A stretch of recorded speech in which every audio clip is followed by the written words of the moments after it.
my pearls.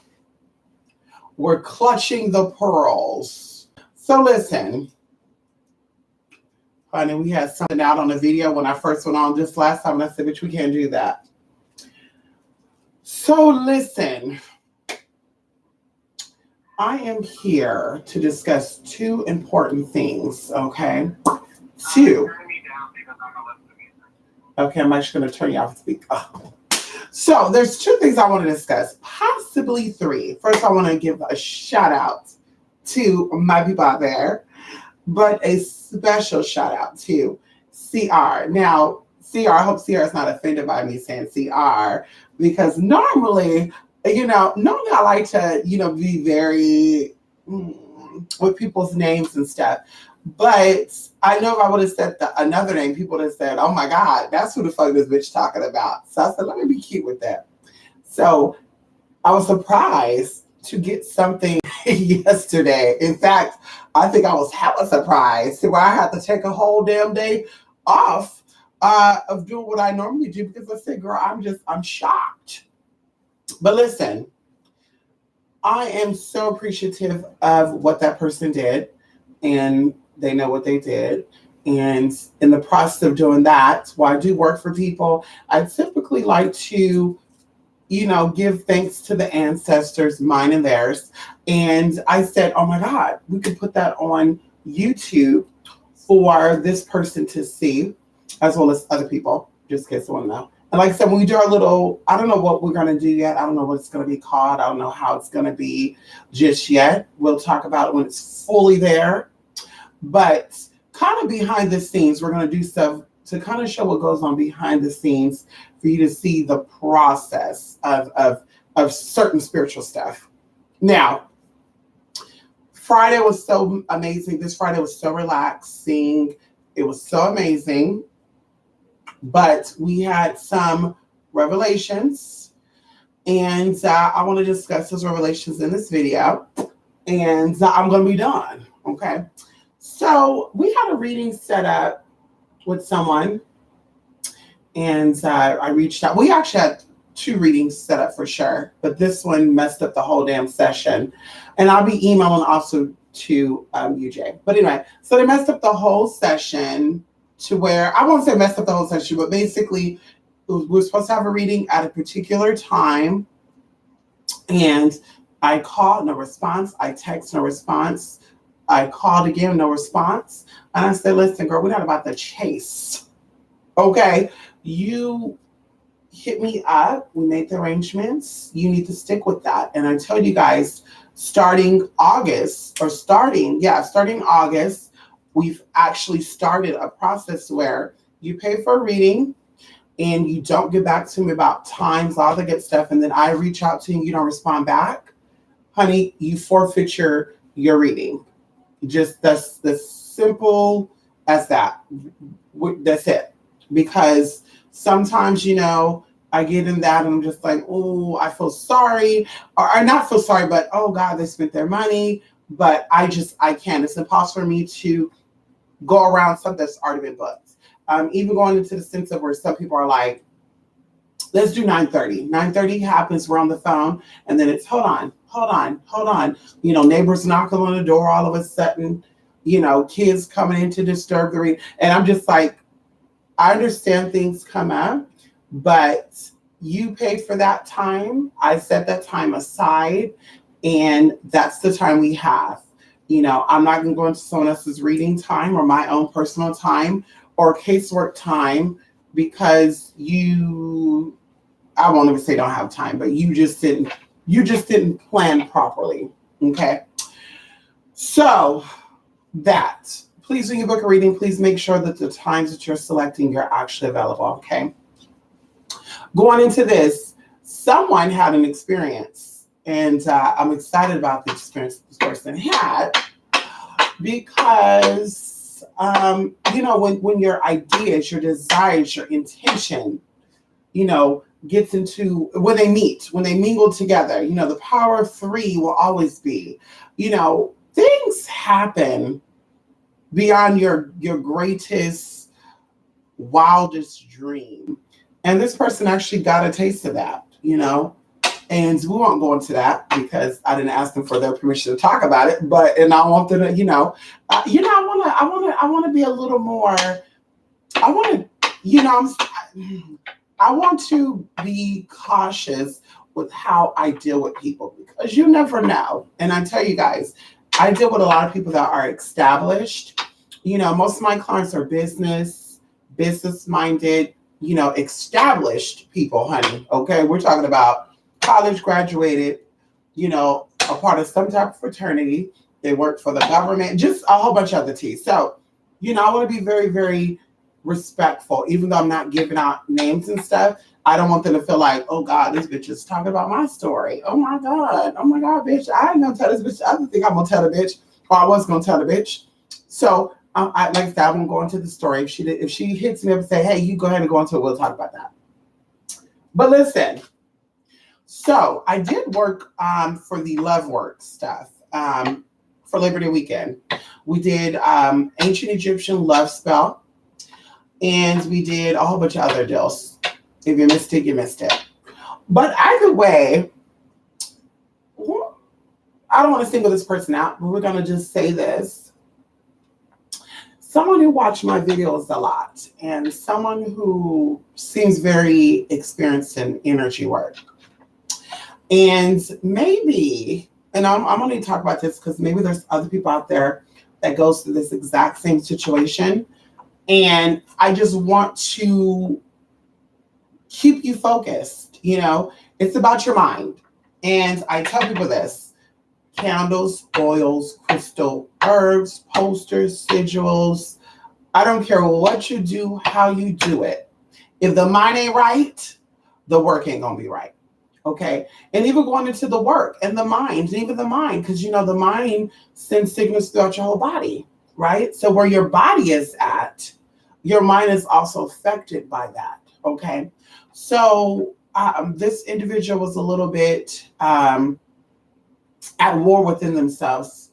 And I think even during their consultation, I was just kind of like, they're not sure about what they want, so yeah. So they were a little confused, and I won't say confused, but not really sure of how energy works. And we're going to keep it very simple because I know that Americans have a very short attention span. No tea, no shade. But we're going to keep it very simple, very light. Okay.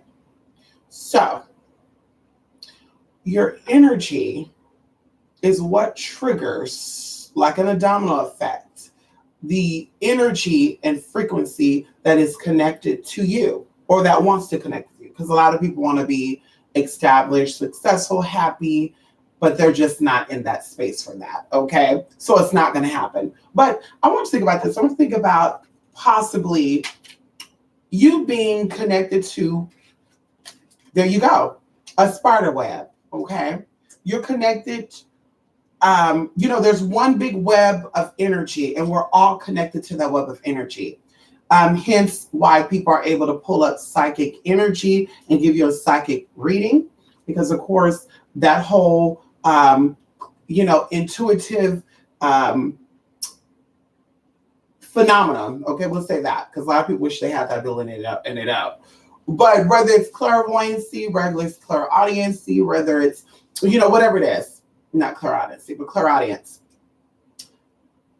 The only reason why these people are able to even tap into that is because we're all connected to the same web of energy. And that even goes into possibly being one phone line that has different phones throughout the whole line that people pick up whenever they want to pick it up. Everybody got their own number, but it's connected to one line. So when you are the center of this web, because when it's your situation, is you are the center of that web. When that energy or whatever energy is around you, because obviously you're doing spiritual work, because you want to change something about your experience, right? That you're experiencing energetically. Because remember, you are a spirit having a human experience. When you start wanting to move into that change, You have to question every single thing that is around you. People, animals.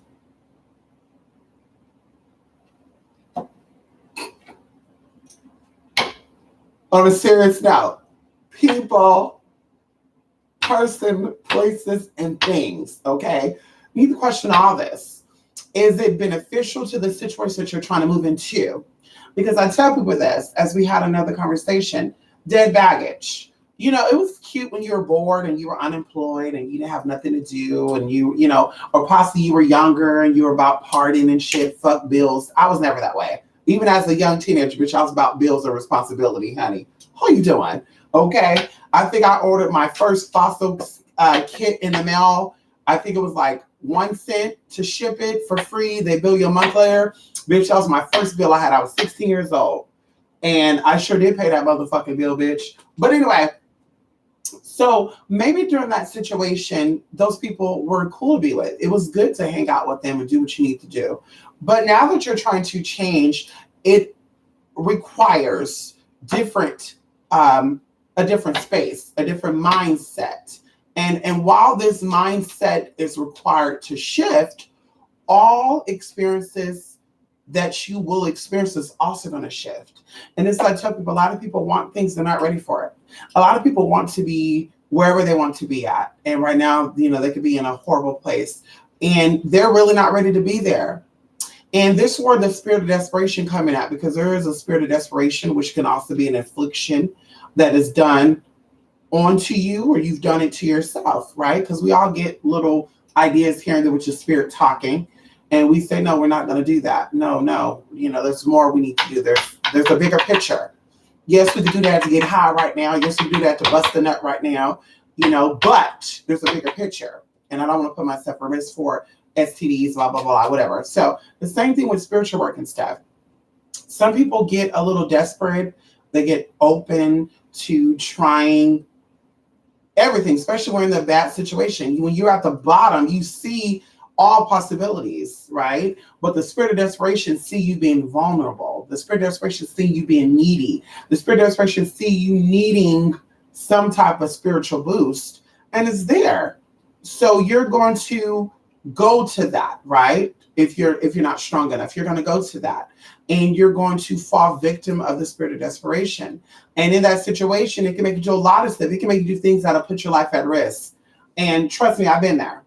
I've been there. I've done things out of desperation and put myself in crazy situations. And I'm just thankful that I'm here today to talk about it. But definitely that could have not been my story. It could have been the story of a lot of people. I could have had the same story as a lot of people who are no longer here right now. But of course, my spirit saw something different for me. Hallelujah. Come on in here. So when you are desperate, the spirit of desperation is just talking to you and telling you, you need this, you need that. And you're not really thinking, you can't really think or see exactly what it is you really need, right? So in this process, you may do things that are not beneficial to you. You might befriend the wrong people. You might do actions that's going to set you back instead of set you up, right? Setting you up to prosper or to move forward. So going into this, when you're doing energy work and you're saying, I'm at rock bottom, I want to see a change. It is very, very powerful of you to take ownership of where you're at in that time and that space, right? And to think of, instead of thinking of things that's going to give you instant pleasure or pleasure for that moment, what can I do that's going to set me up to where I'm not going to be in this situation ever again? And also that whatever pleasure I get out of this is going to last for a long time. I tell people this, some days I have my bad days. Some days, most days I have good days. Bad days, of course, that's just my human mind. Honey, bad days, bitch, I want to fuck people up. Fuck you, don't call me. Block, ban, delete, bitch. That's it. Don't call my phone, don't talk to me, bitch. I'm not seeing you, we're not hanging out. And I think I have that right? But in the backdrop of that, I'm still in a positive mindset and I'm still thinking of what could possibly be future-wise. because I understand that my thoughts are actually creating my future. Every millisecond, every thought that comes up, it's shaping something in my future, right? So once you take accountability of where you're at in that time, in that space, of when you're feeling desperate or whatever, any decision you make, and this is where the practice takes place at. When you're stuck in the middle, when you're like, listen, I'm in a situation where I need assistance. I'm not really in love with this person because I'm looking for love. I'm looking for someone who's going to support me, love me 100%. This person may not love me 100% and accept me, but what I currently need right now, this person could help me with that. You have to overthink that, because even going into why you're in that situation, it starts with you. Why you even ended up in that situation in the first place, where you feel like you need someone to help you get out of that. And that's why I always say, like, looking at people, I see people who are claiming to be leaders and teachers and motivational speakers or whatever they claim to be. I don't know. I see them speaking through their hurts, not past their hurt. And going through that process, they would tell you, it's okay to be needy. It's okay to come out and say, hey, listen, I need it. And they want you to be in that space because that's their story. That's what they dealt with. Coming from the other side, me, myself, and I, because I'm going to speak for me 100%, that's not my storyline. That's not my experience. My experience is anything that you want in life, you have to work for it. Nothing is given to you for free. And when you do get something for free, you have a duty to help share what you got for free with other people. Okay. So nothing I've ever gotten was given to me. I could have sat back and I could have said, girl, this happened because of that, or this didn't happen because of this. That person owed me this and they didn't give it to me, and this and that. And this is why I failed. But at a young age, I listened to my stepfather, I listened to uncles and teachers, spiritual teachers, actual teachers, and I took heed to what they were telling me. You're going to get older one day too, and everything that you do is going to account for something, even the bad shit. So some people in their mind, they're okay with getting high and drinking and smoking and fucking all day. Some people in their mind, they're okay to be, they're not interested in being productive, right? Me, on the other hand, bitch, when I do nothing, like, I feel bored and I get a little irritated at myself. Like, bitch, you have 24 hours in a day and you spent this day not doing shit. That's what I tell you, I barely have off days because there's always something to do. Bitch, when you die, that's your off day. Okay? Bitch, when you've died, that's your motherfucking off day. Until that point, bitch, there's always something to do. So you have to take responsibility for why you're in that situation in the first place. Why are you here? Why are you in the situation of wanting to, and this is no cut-ins.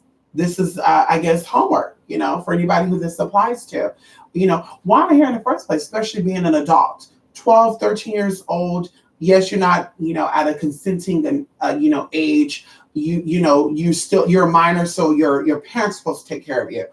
So you really don't have to take all the responsibility. But once you turn 18, it is your job to make sure that you're set as an adult and to make sure that you don't need anybody for anything. Now, partnering with people, that's totally different. But to actually be below someone and for them to basically, ooh, you need me, like that right there, that's going to be that's going to be a big problem, a big problem. I know for me, I can speak for me. Girl, bye. Ain't nobody, I can't do that. I can't be there. I can't. Bitch, I'll go pop my ass on the corner for a couple of dollars before I come to somebody and say, can I borrow $20?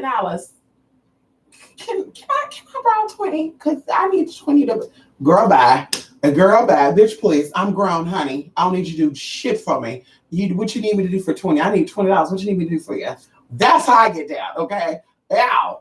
Now, I said I'll do anything for a $20 bill.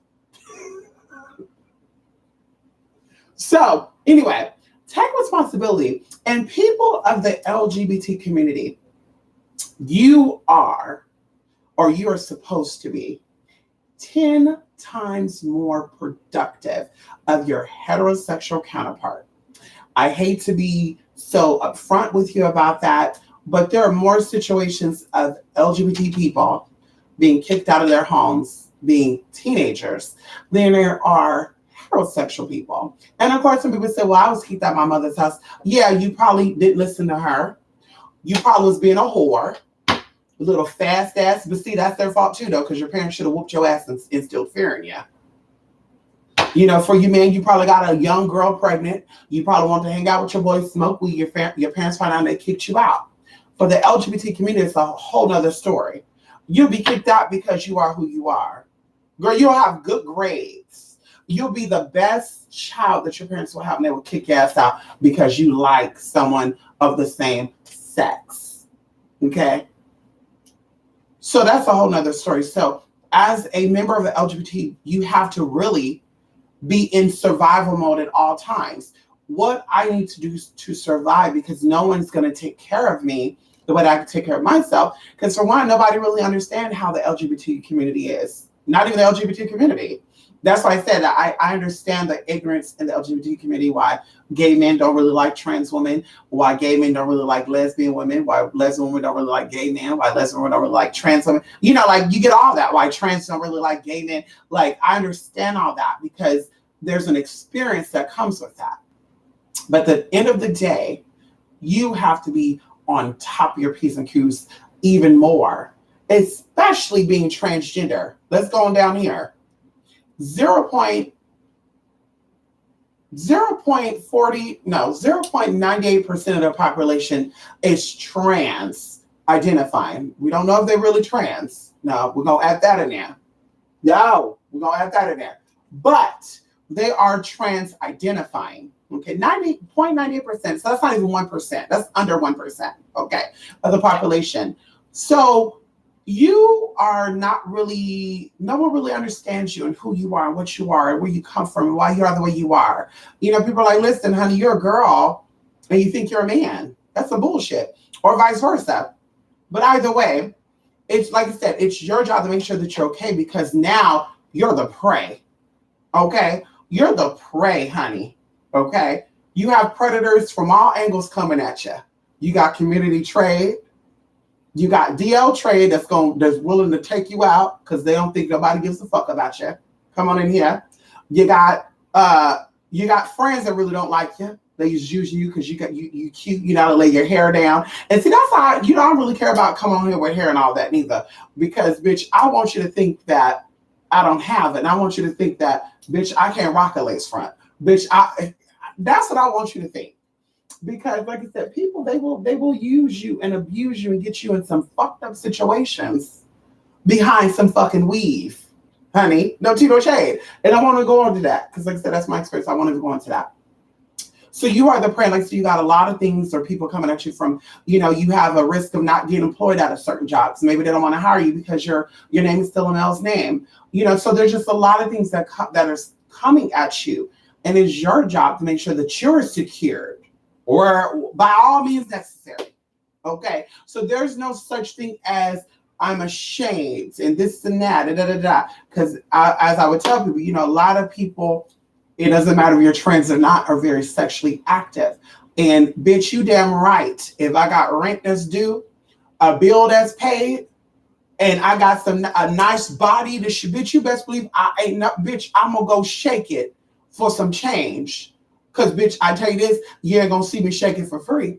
But some people will shake it for free, pop it for free, suck it for see right there. Now you really get into something. But want to judge the girls who out here escorting, prostituting, shaking off, cam modeling, phone sex operating, nude pics exchanging. And I'm just like, girl, I'm paid though. You know, ain't nobody ever can say they paid a bill of mine. I don't owe no debt. Bitch, ain't nobody look for me saying, bitch, what my money that you owe me? Hello? So you have to think about that. Oh, I can never see myself being, you know, anything in the adult entertainment. But you meet people off of chat lines and you're letting them screw you raw. You're going to the gay clubs and the gay conferences and you're letting them screw you there. You're going to the clubs and you're going in the bathroom and stuff. I've heard some very, very crazy stories, y'all. And I don't want to exploit my people, but I'm just saying, you know, it is what it is. And then, of course, there's stigma, there's stereotypes that are attached to being LGBT or even being an adult entertainer. Oh, you're more exposed to diseases. Girl, listen, 9 years, 10 years, going on 10 years, bitch. And girl, disease free. So, I mean, there's people out there, girl, that don't charge and they fill with a whole bunch of disease. Some of them are not even here right now. But anyway, so being that, you have to be really protective of yourself and watchful and cautious with who you fuck with, bitch. Because they all don't see it for you, girl. And other trans don't see it for you neither. And I learned the hard way. A lot of trans girls don't see it for other trans girls. So it is what it is.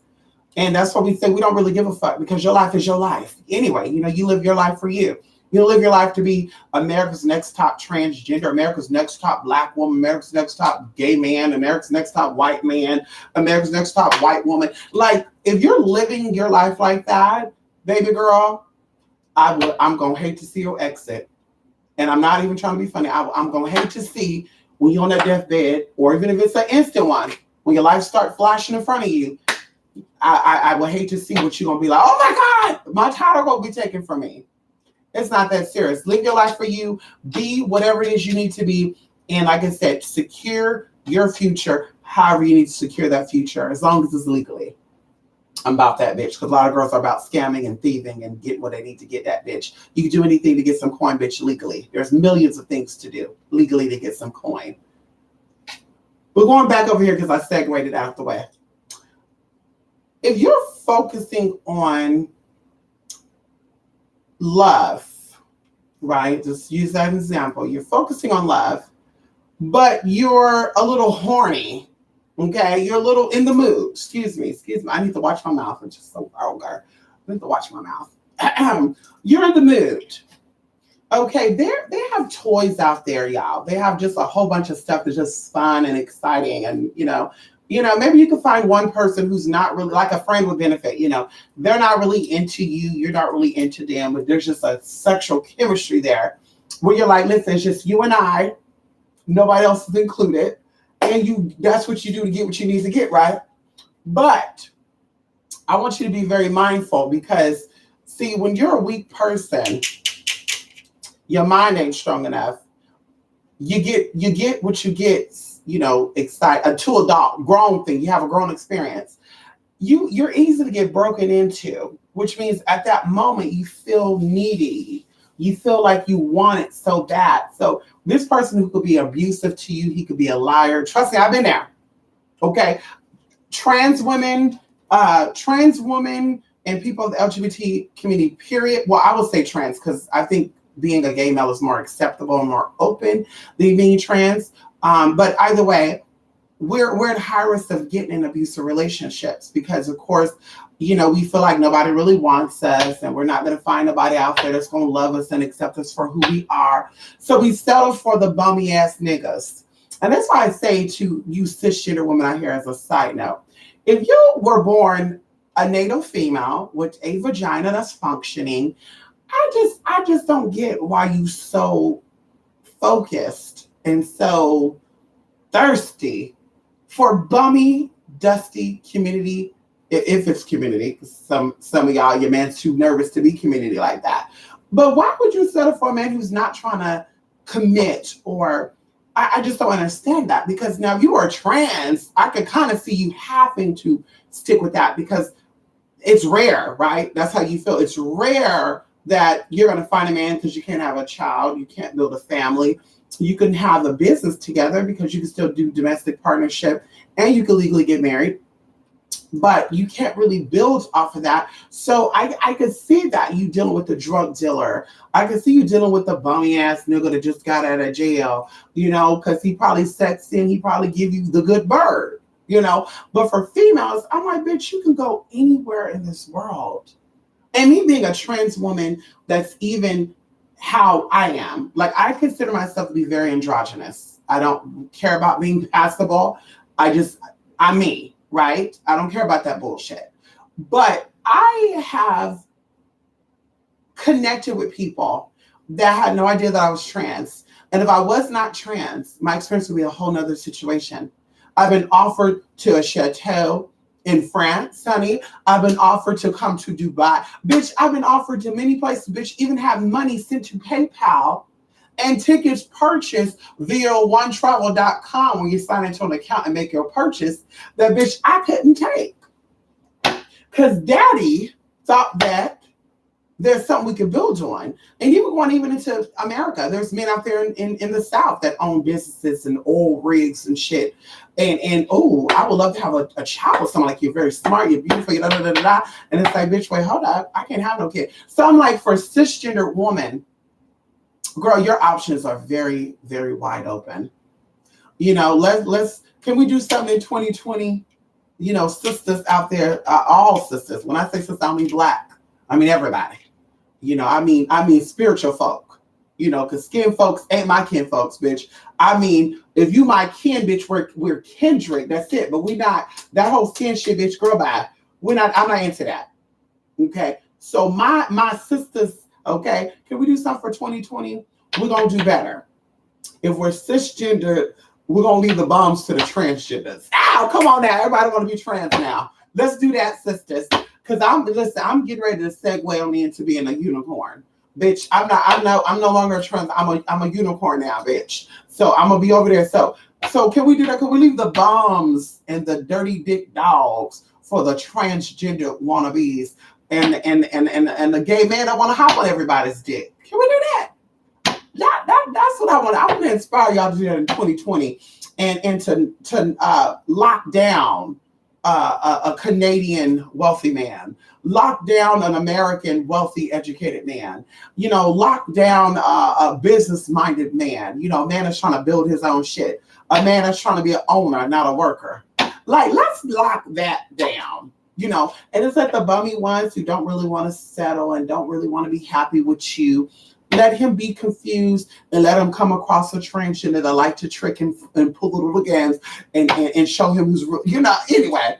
So let's do that.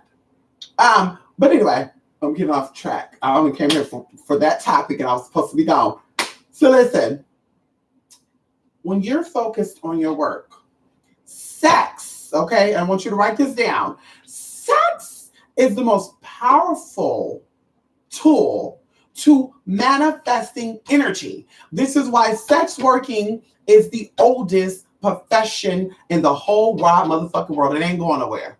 Y'all can shut down Backpage. Y'all can shut down Scooter Medulla, A-Lister, Friends, Befriender. You can shut all the shit down, bitch. People still gonna be pop locking and dropping it. People still gonna be looking for hot poutine mouse and hot poutine booty boosh. How about that? Let's speak of this. Let's do the tea like that. They gonna still be looking for it. And they might be knocking on your door looking for it, honey. Y'all think y'all doing something, shut down Backpage. I'm telling y'all, you open up a can of worms. They go into your schools now. They go into your schools now, bitch. Yes, they are. They're going to your schools now. They're going to your churches now. Yeah, they always been there, girl, but they're really open about it now because y'all shut down Backpages and shit. That's what y'all get. But, you know, so sex is used to bind things, right? You use sex to bind, okay? That's why I'm just trying to understand. People say they bind their husband or their wife, and they're not giving them sex. How the fuck you binding, bitch? So sex is used to bind, lock in something. So going into this, you have to know exactly what you want before you get into a sexual relationship with anybody. Because if you just go and say, hey, whatever happens, happen. I'm going to give it up when I need to give it up. Then, girl, I'm telling you this right now. That's your whole damn relationship story. You're going to be 20 years later saying, what happened to our relationship? There's no stability there. Bitch, it wasn't no stability when y'all first started having sex. That's how I say, bitch, I hold out. Honey. There's the guy I've been talking to. Not a relationship because all my, I'm relocated, bitch. So all my options are open. But there's a guy I've been talking to for 2 years and he still haven't got none. And guess what? He always blowing up my phone and calling me. Yes, bitch, all the time. Because he's like, bitch, that shit must be golden because that bitch ain't giving it up like that. Nope, don't do it. Ow, I sure don't. And I thought about giving him a little nah. I thought about it, but I said, you know what? More than likely he gonna get a little something, and now I'm gonna have a stalker because that's how they get. They get us the bitch. You give them a little bit of frontal bootang bang, get into that tea, or give them a little bit of hantal bootang tang. How you doing, bitch? They call and blame me. hello, knocking on doors and shit, popping up like, bitch, who are you? You know, seeing you at Walmart and shit. I remember you. Remember me? Like, no, ma'am. So I'm. When it's good, you don't give it out like that. When it's nasty, bitch, you give it out. You give it out for free. That's how that get down like that. Let's go ahead and give it out this. When it's looser than a goose and it ain't worth shit, you give it up to any and everybody, and you give it up for fucking free. That's what you do. Okay, so bitch, don't hate on the bitch that know what she's worth and know that her shit is good and either charge for it or she don't give it up for free. You gotta work for it. But knowing what you want before you have that sex is going to take your life from here to here. Going into manifesting. If you're trying to get a new house, a new car, a new life, okay, because you need a lot of things to help establish your life, then you're going to be very mindful about who you're having adult relations with. You're going to be very mindful about that. You're going to say, is this somebody who got it like that, or is this somebody who doesn't really got it like that? Because bitch, there's no way that you're going to be. I wonder who Oprah having adult relations with, and no shade. I doubt she's in anybody's damn hood. And I'm not putting you hood people. I'm not putting you. We're not putting you down. I'm just saying. I doubt she's on the corner, and I doubt she's in somebody's hood projects trying to get some D. I doubt that. Okay, so you have to be very mindful about who you're getting it from and who you're establishing connections with. And not even from that as well, because I tell you guys, not even sexual relationships, even being intimate mentally, you know, people who spark your interest and you have good conversations. Oh my God, that is a form of orgasm. That is a form of spiritual connection. So whose company are you entertaining? And this is going to make or break the goals of what you're trying to do. And I'm saying all this to say, I had an experience with someone who asked me in an email, and this is why the video is titled Free Your Mind, the rest will follow. They asked me, well, they didn't ask me, Spirit kind of made them tell me that while we were doing certain work, they were having adult relations. Now, according to my understanding, this person should not be having adult relations because they're trying to manifest something. And this is why I tell you, you got to be celibate. You got to give up meat. You got to give up anything that's pleasurable to you. You like the ping, you need to give it up. Now, you say, well, I can do without the ping. But you don't got a problem do without it, man. Right? So she was a little confused about if she should be doing it or not. And she's been panicking. Like, you know, I've been away from my emails because I've been doing my spiritual work and the readings and stuff that people pay for. But she was a little confused about how that works. And, oh, God, how can I do this? And can I do this? And I sent in the email, your energy, even when we have the conversation. See, that's what I'm saying. Some people, I'm really afraid for you because if the minor stuff you cannot get, then the bigger stuff you're not going to get. Magic is nothing to play with. Okay. And another word for magic is energy. Okay. Another word for energy is chemistry, right? You cannot sit in your house and mix bleach and ammonia together and bitch a thing nothing gonna happen to you. I'm telling you this right now. If you in your house right now cleaning with Ajax, ammonia, bleach, Phenol in the same motherfucking bathroom, girl, this is probably why you got some shit going on. Brain cells all ate up and shit. You might be passed the fuck out, girl. You might stop breathing like my auntie did. Get rushed. Girl, bye. You don't mix that together. So the same thing with energy work, okay? You got to be very cautious with it. And now that I'm having this conversation with y'all, I know I told this person that your energy has to be focused and only work on what you're trying to manifest. Don't think about nothing else. Don't do nothing else. Do what you need to do to get ahead, and only that. Sex is not included in that, bitch, because you don't need sex for any motherfucking thing. Hello? You don't need sex for any motherfucking thing, bitch. You need a life. Not to that person, I'm saying in general. You need a life, bitch. Forget adult relations, okay? How about you get your house, your car, your job, and then you can get all the ping that you want and all the poo-tang that you want. How about that? Make a deal with yourself. Say, let me work hard. Because I not set myself up with a goal, bitch. I know, girls, since my last relationship that I had with the, because I was a gold digger once upon a time. Oh, yes, I was. I was a gold digger. I was a groupie gold digger. On Mexico, we kind of talked about that story a little bit. But let me just do a little recap of that. So when I first started making my life change, I was 16 years old because I knew, bitch, 2 years, you're going to be 18. You need to get out your parents' house. And I was not set up in a good situation. I wasn't set up in a good situation. So I said, bitch, I need to make sure that I can take care of my mother like my mother took care of me my whole life. And so I just got lucky, y'all. So, but anyway, so this is my first experience. I was trying to be a groupie, and the groupie situation is backfiring on me, right? But the backfiring actually set me up with other groupie situations. And I said, fuck that. I don't want to be a groupie. I want to actually, because I was trying to become a groupie to become the wife of one of these, famous people. And I wasn't trying to set them up in either. Okay, because I had girlfriends at the time that was tricking these guys. There was a girl, I won't even say her name, but I almost said it right now.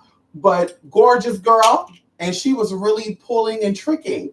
And I said, bitch, I want them when they find out, I want them to really want to be with me. So anyway,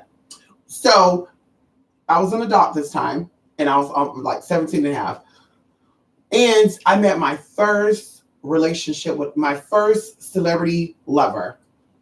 Bitch, when I tell you, I cannot believe that situation. I was like, bitch, how me, ooh, I can't believe this, ooh. But that's why I talk about manifesting. You don't have to manifest using candles, herbs, and crystals. Manifesting through your mind, through this, and through your motherfucking actions. So I wanted things, right? I got things, but the things came with some nasty ass shit, and I decided I didn't want that. So then I said, fuck that. Let me get what I need to get my own way.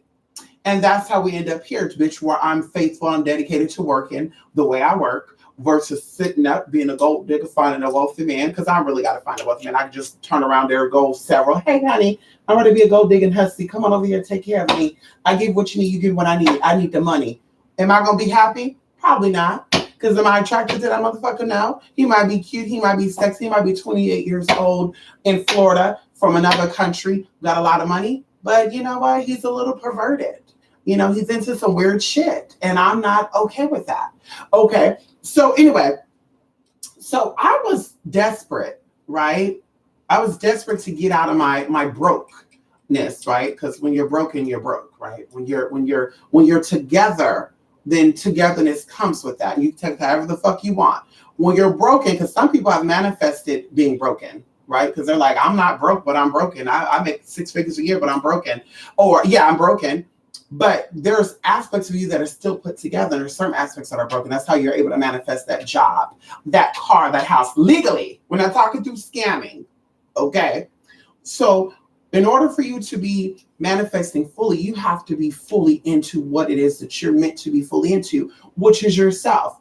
And when you're into yourself, bitch, everything else come along. The ebb and flow of things flow so freely, bitch, is good. So I didn't understand that concept at that point. So I attracted men that had money. And I'm going to tell you one of these situations too. There's a bodybuilder guy that actually passed away 3 years ago. No, was it 2 years ago? I was on the phone with one of my people, and I can talk about this because this man is dead anyway, and you're not going to know who I'm talking about anyway. So, bitch, we can say what we want to say. This man was very, very racist and very, very nasty when I met him because the guy I was dating was his friend. Well, they were like associates, but they were still cool. And they would make these little black jokes, right? And I'm just like, he secretly likes black pussy because the way he's joking about some shit, he really wants it. Fast forwarding, his wife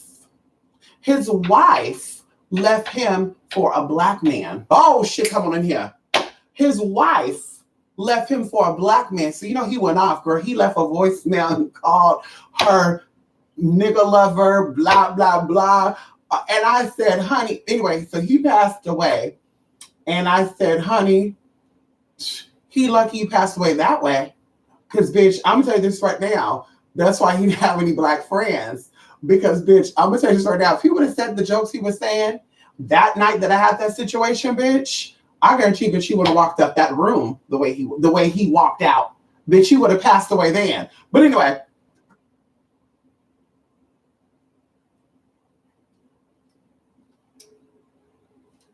So I manifested successful men who loved me for me. At least I thought. One of them wanted me to get sex change, to get all these surgeries done. This one in particular wanted me to cut off everybody. He said, you need a whole new life. Block your mama, block your sister, block everybody. I said, I can't do this. Oh my God. I can't do this. So, anyway, so that was just traumatizing for me. And that's one of the reasons why I went to therapy too. And then even going into a relationship where the guy beat me and left me, bitch, to die. Just there, bitch, fucked up. Okay, fucked up. And nobody knew about that situation either. But one person, and the crazy as this may sound, because I think about this sometime, if I would have died that day in that situation, that one person would have probably been so miserable. And that person would probably took their lives because they knew about the situation. And what were they going to say? What were they going to do? Oh, yeah, her boyfriend who's blah, blah, blah did this to her. And yes, the person who beat my ass is a famous person. He's a well-known person. And he's not mainstream as far as like singing, dancing, actor and all that. But he's definitely known. He's definitely known, honey. He makes a lot of money. And he's dated a lot of celebrities too, like celebrity females. So, like I said, that's when I learned that you have to be 100% into yourself and accept everything about yourself. The fact is that you grew up without money. The fact that you grew up without friends. The fact that nobody really liked you because you were too feminine. You were too flamboyant. The fact is that you're the darkest. The fact is that whatever was put onto you as a curse or a burden, you have to take that and say, bitch, this is who I am, and I accept it and I love it. And one way to do that is through mirror magic. And I want to do a video series on mirror magic lightly, because I think that's very, very important when it comes to healing thyself without going to a therapist. Okay? That's very, very important. So you have to take all of this stuff and you have to be comfortable with it. I have a gap. Bitch, I could have got this gap. When I tell you back in 2013, I got my breast done in 2014. So April 2013, I was supposed to go get my breast done and I need to get dental work done because I neglected my mouth for like 5 or 6 years. I guess I neglected my mouth. Bitch, we're going to keep it real. I neglected my mouth, bitch, because the bitch didn't have no money. So I had cavities, girl, I brushed my teeth a lot. I did then, but I guess I wasn't flossing like that. And that's what happened. So I put all this work into dental work because dental work is not cheap. Okay. Cavities are like $500 a tooth. Deep cleanse is about $200. Root canals, crowns, and all that stuff come about $2,500 to $4,000 per tooth, especially if you get porcelain. And there's another thing. You get top of line, bitch, you're going to be paying for 2 tooths that needs a root canal and a core buildup, bitch. You're going to be paying about $8,000 for 2 motherfucking teeth, bitch. Okay. So I put all that money into that, right? And then I had people that were like, you put all that money into dental, bitch. Yeah, we got emails with proof of that. Yes, bitch. And I even took it out of my taxes. I sure the fuck did, bitch. Okay. Anyway, so why didn't you get your gap closed? Bitch, I love my gap. I think my gap helped me do what I need to do to the men I do it with when I decide to do it. Bitch, I think my gap is worldwide. Everybody get rid of this gap. But for a while, it did weigh down on me. Because there's guys that I liked, and they'll say, ooh, you got a gap tooth, bitch. And I'm just like, this man was so hot. He was so sexy.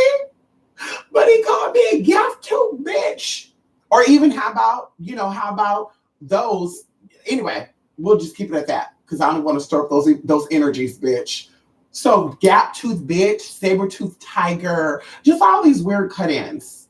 And it just really tried me like, damn. So the niggas I like think I look like a gap tooth bitch. Like, oh my God, this is so awful. Ain't nobody gonna love me. Oh my God. But anyway, so that's why I attract these bum ass niggas who left me for nothing, set me up, took everything I motherfucking had. Oh, yes, bitch. Slept with my friend.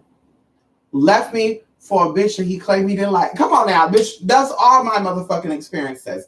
But when I learned to love myself 100%, bitch, things that mattered to me did a 360.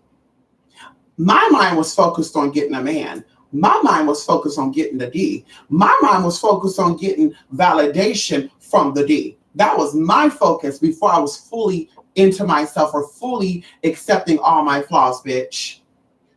But when I started accepting me 100% for being everything, a trans woman that cannot have a child, it being intersex, being this and that, being dark skinned, being a gap tooth bitch, loving to wear wigs, loving to wear makeup, because I used to wear metallic makeup, y'all. I used to put on silver, blue, and red, bitch, and I'll still do this shit, bitch. Fuck you. Bitch, I gotta live with me, bitch. Y'all don't gotta see me. Bitch, you can get off my channel if you don't like what I look like, bitch. You don't gotta come around me, bitch. I love, bitch, please. But when I started being into me 100%, bitch, men that I never thought was even into me was like, hey, who, never been with a, but I think you this and that, and I'm just like, whoa, opportunities came in. And even going into this very shortly too, because a lot of people think that like, well, I won't say a lot of people because people don't really know me. You don't know me off YouTube. You think you know, but you really don't know me. Like my whole story is when I first, lightly I'm be here, when I started transitioning, I worked at a company, and I only worked at this company, and I won't say their names, but it's public records. You can look this up. That's why the haters who say they have my real birth name, then you would know my real birth name legally because it's public record. What I'm about to tell you right now. And it's nowhere near a T, B, or motherfucking D. Come on in here. Hello? Okay. So anyway, so I worked at this job, y'all, and I only got this job because the boyfriend who did some things to me, I was going through depression for those 5 months, right? So I applied at this job and I started working there. Now I was afraid because other trans people who transitioned on the job was telling me that it's risky. So if you're going to transition on the job, I advise you to still be your male persona until you fully start blossoming. Well, bitch, there was no such thing as me fully blossoming then.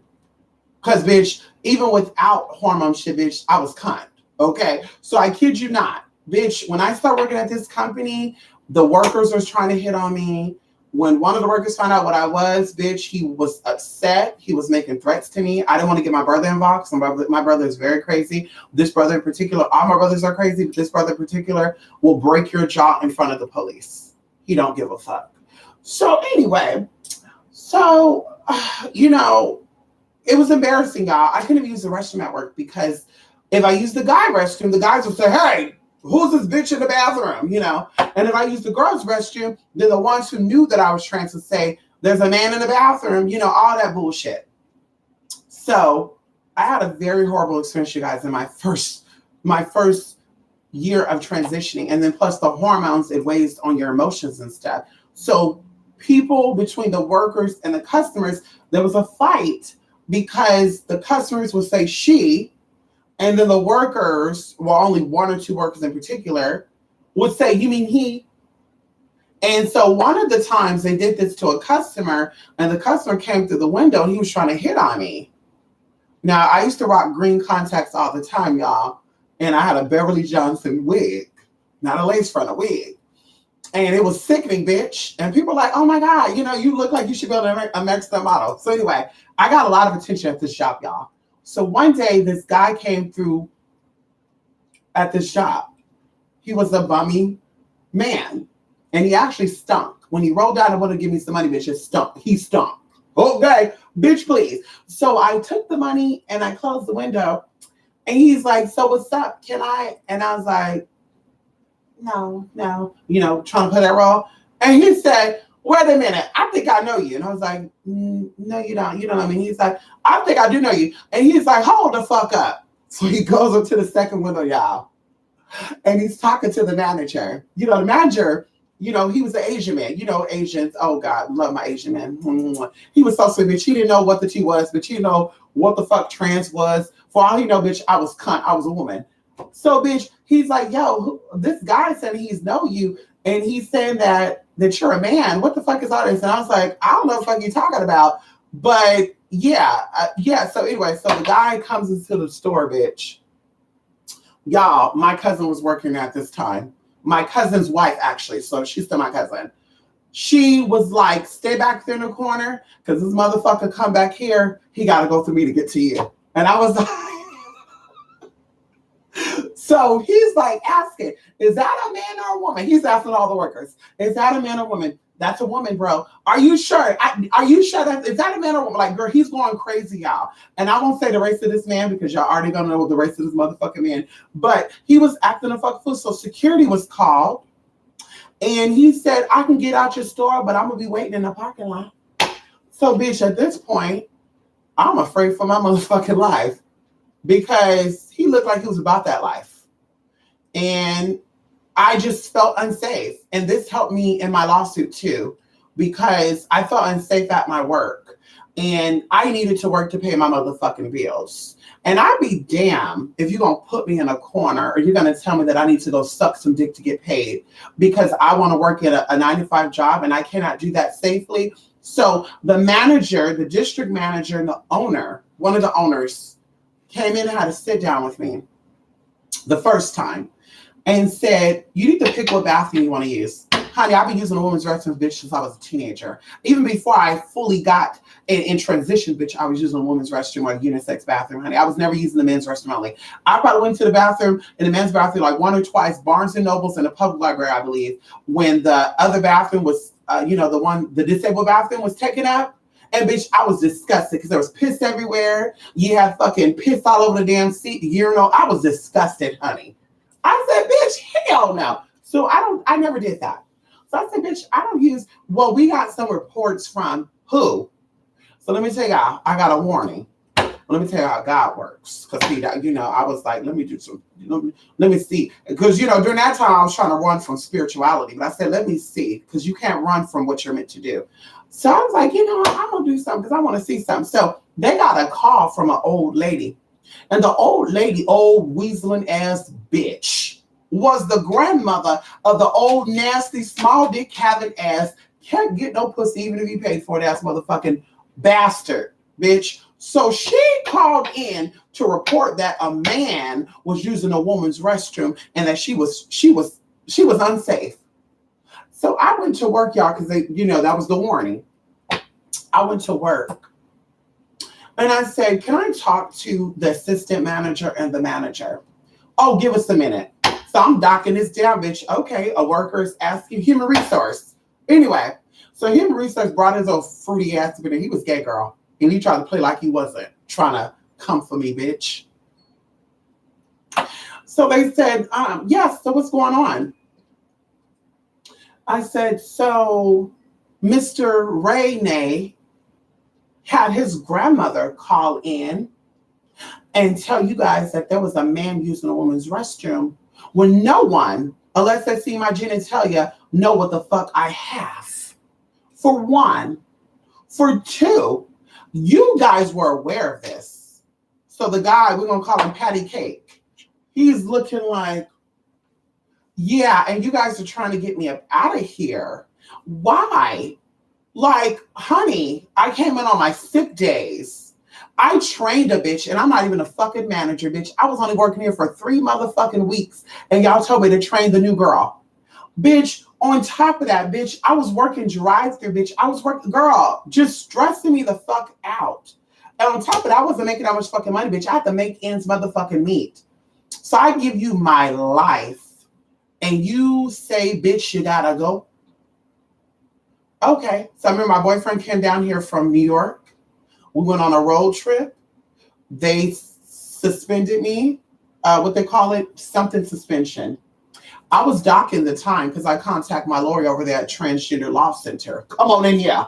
And he said, bitch, you need to dock it all. I said, I'm docking the shit. It took about 6 days, y'all, to come up with a conclusion. They called me on in there, right? They said, we need you to work one more day. You're gonna come on Thursday at work, and then Friday we're gonna have our meeting. I said, no. We'll have our meeting after. No, I'll work after we have that meeting because y'all not gonna get me to work on the busiest day and then let me go. So, bitch, we showed up. They all sitting there. So we have decided to let you go. I was ready any motherfucking way. You know, my boyfriend's sitting in the car. You know, he's telling me to calm down. He used to call me Cornisha. Don't ask me why he called me Cornisha, bitch. That's none of your business. But he called me Cornisha. And he would say, Cornisha, I know you Gemini's act. Don't go in there acting a fool. So, you imagine that if I would have went to jail, he probably went to jail too. So they're like, we're going to let you go. And I said, well, you're not letting me go without a fight. And of course, they're panicking like, security, black transgender going crazy. We need you to come on over here. This bitch about to go crazy. I said, yeah, you're not letting me go without a fight. I used to go to bed at 1 a.m. because you guys closed at 11 o'clock at night. I used to stay here and help you guys clean up. I would go to bed at 1 a.m. and come back for work at 4 a.m. And on top of that, I had to take the city line or the motherfucking taxi. So I paid money to come to you guys to help you guys. And in the return, I was getting minimum wage. And in fact, I think I was one of the lowest paid persons. I said, oh no, you're not letting me go without a fight. So what you gonna do? I want my last check and I'm gonna be done. Well, we'll give you a last check when you give us your uniform. Okay, give me some time.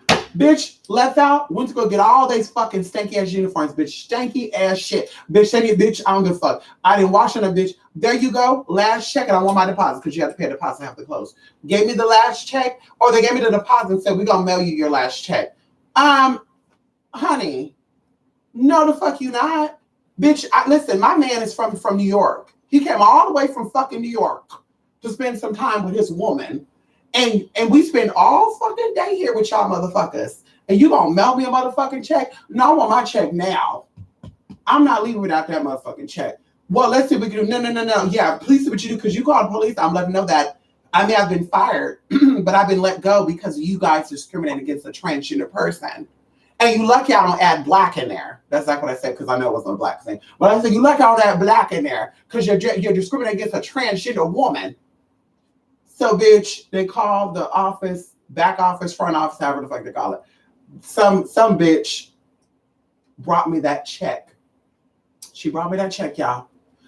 And she said, I'm so sorry. I said, oh, you're not sorry yet. Bitch, I left there, contacted the state of California, contacted my lawyer, deducted everything. I sure did. State of California sent me a thing like this. Bitch, filled that shit out. When you file a complaint with the state let the company know that you're filing a state and you might have some type of legal responsibility to this worker. So they caught this heat, right? So somehow, some way, my attorney reached out to them.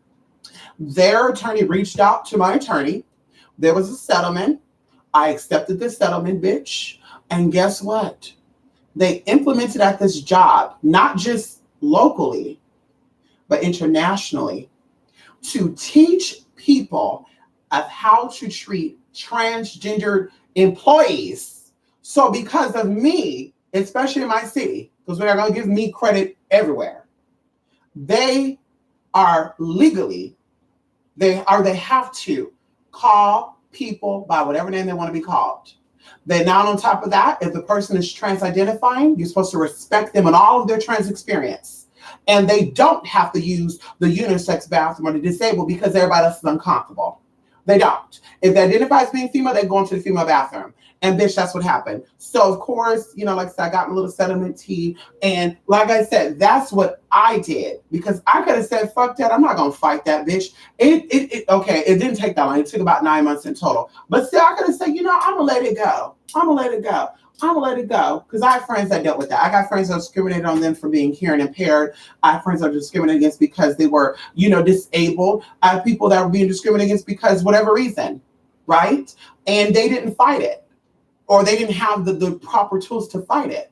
But I said, bitch, fuck that shit. Because there was a gay guy there that I knew was a trans woman up and coming.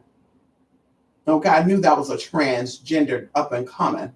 And he used to play it off. But I said, baby, you're too feminine. Let mama show you the way. So, he had a little nasty attitude with me. But I'm going to tell y'all this. I thought about him and I thought about the other trans. I said, a lot of high school people are going to want to come and work here. and they shouldn't have to feel bullied or feel any type of y'all. This is back in 2007, 2008. Let's talk about it, bitch. I said they shouldn't have to feel bullied or feel any type of way about being who they are at work. This should be a safe place, like at being at fucking home. And that was my motherfucking agreement and stuff in the settlement, bitch. You're going to treat them like people, and that whether they're gay, straight, bi, Christian, Muslim, if they're Christian, when they come to work, they need to be protected. They should not have to come to work and have to put their culture on fucking hold because you guys are not comfortable with it. That's not okay. So, bitch, like I said, we implement that shit, y'all. And let me tell you how crazy this happens. My sister worked at a company. She was a nurse. The owners of this company, woo, I'm getting chills right now. Their daughter was disabled. Guess who was taking care of their daughter? And guess who they didn't know that was my sister until after the daughter died, which was about maybe a year before my sister died. But they did not know that was my motherfucking sister. And they gagged, honey. They gagged Miss Thing. They sure did gag. Cause see how God work? Bitch, I go to work. I'm being an honest person. I'm doing what I can do to survive. I'm helping you make more motherfucking money. Because, bitch, I can count the money I was making every day, bitch. I was bringing at least $6,000 a day because I worked every fucking day, bitch. And you have to count your money and drop it. I was making $6,000 plus a day for that motherfucking company. You hear me? And I was always motherfucking upselling and going above and beyond. Okay, excuse me. Even when I said, "Oh, this is fraud," manager, something going on out here. A bitch using a credit card that don't got her name on it, and she keeps swiping different cards. And the manager, bitch, like, I covered y'all, but y'all paid me in the end, though, bitch. I didn't have to work for motherfucking 6 fucking years. Hallelujah. Come on in here. But anyway, let's get off that. But I changed that because I wanted them to respect people like myself. Okay. And that was a little small improvement. But anyway, so going into this, manifesting, you can manifest all that you want by fully standing in your truth. So going into the person who was trying to manifest, and, they got a little scared and nervous. Mistake. So what does this mean? Because I had it already. I already did the adult stuff. How do I patch this up? There's no such thing as patching up. When you're doing work, as with medicine, as I explained to my friend, when you miss a dosage of your medicine, you don't double up on the dosage. Come on in here. You don't double up on the dosage. The next day, you continue taking your medicine like you regularly do, right? The same thing with spiritual work, okay? You don't panic and say, "Oh my God, I fucked up. Oh my God, I didn't do that right. I forgot that. Oh my God, I needed that. I didn't add that in there. Oh my God." Because your intention and your desire is being altered. And your intention and your desire is what's making this magic work. It's you. And that's why I keep telling people, it's not rocks, it's not herbs, it's not candles. These things are boosting who and what you are, because in the physical, you're only able to do so much at any given time. This is boosting those abilities and those powers. So if you're fucked up, those rocks are going to be fucked up. I don't care what type of rock you got. I don't care if they tell you it was moldavite, technetite from fucking Russia, and you paid $17,000 for it. If you're fucked up, that rock ain't going to work.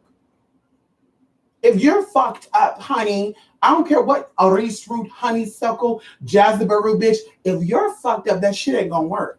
Because you're fucked up. You're the commander in chief over those motherfucking herbs. They have to get used to you, not you get used to them. And that's nothing that people don't talk about, how you have to attune your herbs and your crystals and your candles before using them. You don't just buy stuff, use them, burn them, and you're done. You have to attune them with your frequency. You have to command them. Aris root, Queen Elizabeth, you run your mouth too much, bitch, you do a little too much today. Okay, pop, pop, pop. Today, I'm working with you to bring in this, that. Be good, bitch. That's what you do. You're not going to... Well, I heard that Queen Elizabeth, aka Aris root, is for love. So I use this for love. Basil, sugar's the sweetener. Like, no, bitch. You have to command and speak into those motherfucking herbs and spices. And people don't do that. That's why your shit ain't working. Because, of course, like I said, it's an energy boost, but it is, if you don't know what you're doing, bitch, it's not going to work out. Flat, just period. So you trying to patch up work that's already been done and you've possibly messed it up, the best thing to do is just continue to do the work and focus only on your outcome, not driving yourself crazy and letting it weigh down on you of, oh my God, I didn't do it right. Oh my God, mistake. I didn't know I was supposed to have sex. Yes, you did, because we talked about it during the consultation. This person particular, we talked about it during a consultation. I already talked about that. Yep, I sure did. I remember that, honey. Energy is key. Energy is important. I wish I could turn this fucking fan on. It's starting to get hot up in here, honey. It's starting to get hot up in here, y'all. Ooh, I might have to end this motherfucker live, honey. Woo! Jesus. I unplugged the fans. That's why I can't turn them on right now. But listen. So, magic starts with you. You, okay? You are the magic, right? You are. I want a sugar daddy. Like I would say, a lot of people ain't gonna find no damn sugar daddy because you're not ready to be the sugar that your daddy needs. Let's see, sugar daddy means, bitch, he's giving you what you need, but you're a sugar baby. So he's the sugar daddy because he got the money to give, but you got to be the sugar baby and give him the sugar that he needs. And bitch, you sour as fuck. How the fuck you gonna give him the sugar but couldn't give your baby father the sugar? Come on in here. How the fuck you gonna give him the sugar but can't give yourself? Let's start with you. You can't give yourself the sugar that you're trying to get from him or thinking that you're gonna give to him. So let's get that together first. Work on you. Don't also, this one I say too, don't use any type of situation like that to get yourself out of any situation that you shouldn't be in the first place, or you could get yourself out of that. A lot of people typically look for sugar daddies and stuff when they're in desperate situations. Like, I got no money. Oh my God, I need money. Oh my God, I need a sugar daddy real quick so I can pay this bills. You're going to attract the wrong type of sugar daddy. You're going to attract the motherfucker that's going to act like his sugar daddy and leave you for nothing. You have to already be in that realm of manifesting in order to get somebody who could help you manifest even more. As I tell you guys now, and I got to share my experiences. I wish there was more stuff that I could tell you guys, but I really try to be very private and let's not talk, because I don't want people to in any way, shape, or form, whether they're my business people or people I can't stand, I don't give a fuck, but people who are like business, work with me. I don't want them to think that, oh, this bitch talking about this person. She might be talking about me too. One day she gonna tell my story too. Like, there's so much stuff, I'm telling you guys, out there, so many possibilities. And people shut themselves off because they don't give a fuck about who they are. Even going into, a few people, I ask you guys when we have conversations, how do you feel about yourself, especially if you're trying to manifest love? How do you feel about yourself? Do you love yourself? Do you love yourself? Give me one moment. Iced tea, honey. Do you love yourself? Because you don't love yourself, then you're not going to find a man that's going to love you 100%. And 30%, let's say, for example, I say, do you love yourself? And you say, yes, 50%. 50% is a large, let's say if you say 90%. 10% is still a large percentage for someone to come in that don't really love you, that 10%. And the 10% about yourself that you don't love, that man is going to amplify that, or that woman is going to amplify that, if you don't know that. He or she is going to amplify that 10%. So you should be 100% in love with yourself. So when they come in, they magnify that 100% love that you have for yourself. And they also know that you're not about that life. You're not playing no games. And that's like, oh, see, I'm going to have to do something on that. Going into that stuff too, physical work. People will meet people half-ass and expect that person to give them all. And that even goes into knowing your position, as we talked about with these transgenders out here exposing these people, and not the newer one on Malik Yoba, not that one, but the other ones, who expose, these bitches don't love themselves. Because you love yourself in the beginning, you'll be like, oh shit, I gotta zoom in to see who this is. And if you love yourself, then you're not gonna settle for less. Girl, bye. I wish somebody would hit me up that I know they got some coin, bitch, and you over here trying to throw me $80 or $20. Excuse me, honey? Are you high profile? Do you care about your future? I'm not saying I'll do that, but do you care about, okay, so don't you want to secure me as you want? Okay, exactly. So, yeah, so let's talk business. But see, I'm going to say what a lot of these girls do, especially the ones, well, all you girls are from the East Coast and you know, the East Coast and the South, honey, that done this bullshit in the Midwest. I'm not saying, but I am saying. Now, there are some girls over here in California. There's only one girl in California, stupid ass bitch. She's had too much surgery, though. She's like a Heidi Montage type of girl. We'll give her that tea. Girl, she just had so much surgery on her fucking face that her brain cells is gone. To where she got upset because the man didn't want her. So she made up this fake ass story about, I had sex with a basketball player and fucked up his marriage. Y'all know who I'm talking about. And I'm just thinking to myself, like, bitch, I know your cousin. I know your cousin, bitch. I know your fucking cousin. And we're going to keep it at that. I know your fucking cousin. And it's just like, girl, we know the real story because you told them the real story. Oh, you tell the insiders the fucked up story, right? That's why Wendy didn't want you on her show. None of these people wanted to interview you about these scandalous ass magazines because you're a liar. Just like with the Sydney Stars and shit, girl. Yes. London is bitch. Ava London is the bitch I'm talking about over here in California. Bitch. Snag to bitch. Woo, girl. Nasty ass. Woo. Anyway, but girl, hello? That's what it is. Honey, he didn't want her, so she had to make up the tea. And it's like, whoa. So this is why men are uncomfortable around trans people. This is why men don't want their girlfriends to have trans friends. Yeah, come on in here. Yeah, come on in here. Because bitches like you're miserable as fuck. If it was really about that story, because you look like a gold digging hoe anyway, and from what I heard, you was, girl, you had all those niggas over there in San Francisco that had money. You had that old white man that couldn't get it up. We all know who he is. You had that man over there in San Jose. He went after all the girls, girl. See, I backed out of that. Then you got that one down there in LA too. Can't remember his name, girl. I wasn't having it, so he blocked my ass. I said, girl, your community trans trade. Every transgender done had you, bitch. No thanks. No thanks, honey. And of course, he blocked me and said, we can't work together. Bye. Bye, honey. Give a fuck about you. But girl, we know she's a gold digging house. So money got dried up and she wanted to make up a story. That's sad. That's really sad there. When you could have just sat down, you could have posted an ad up on Redbook because Redbook was open back then. You could have posted the ad on Redbook. That's for the classy girls, Redbook. That's for the classy bitches, honey. Yes, girl. Classy woman, honey. And you could have posted that up on Redbook.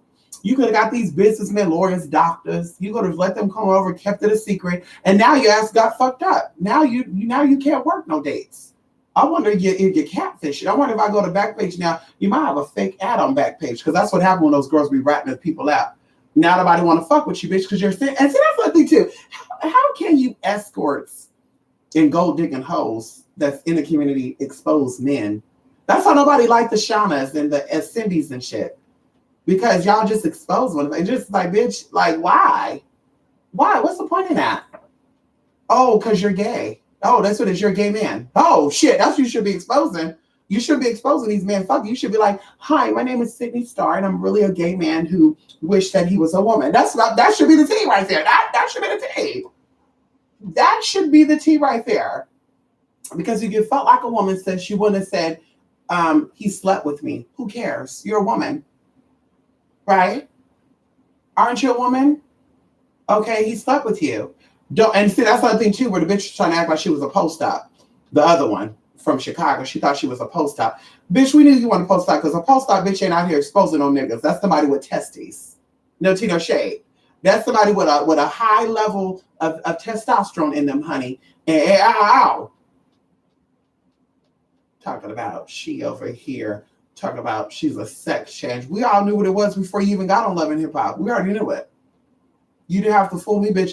And I know some girls who used to wrong, but they all act like that to get some straight dick. It's crazy. I never have to lie about me being transgender, and I get straight dick all day, every day. That's just so crazy about that.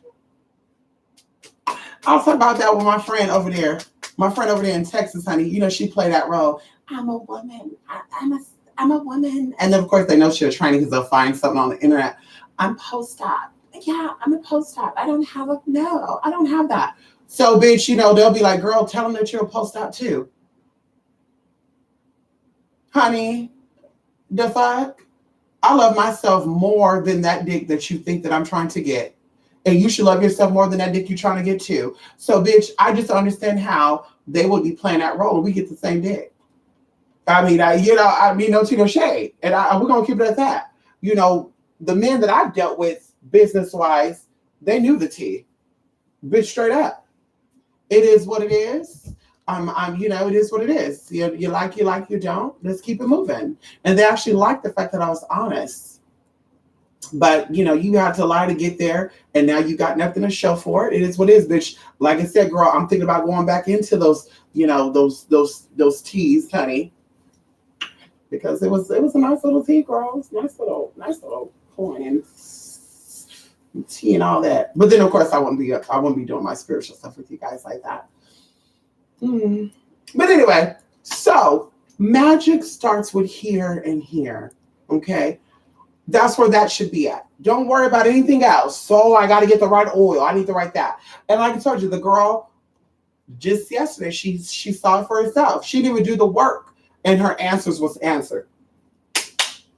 Come on in here. She didn't even do the work, girl. She said, Mystic, I was preparing to do the work. Hey, oh, come on in here. Don't run away. Come in here. Look, I mean, we're scared, guy. This motherfucker's scared. You old scary bitch. Get out of here. He wasn't acting hard when we went to the Jack in the Box. Girl, he went to Jack Box and she was trying to get out that window to get that motherfucker. But I showed this, he want to run. y'all got to see this motherfucker. Oh, girl. Look at him. His tail's down. He's scared. He's scared, y'all. He's scared.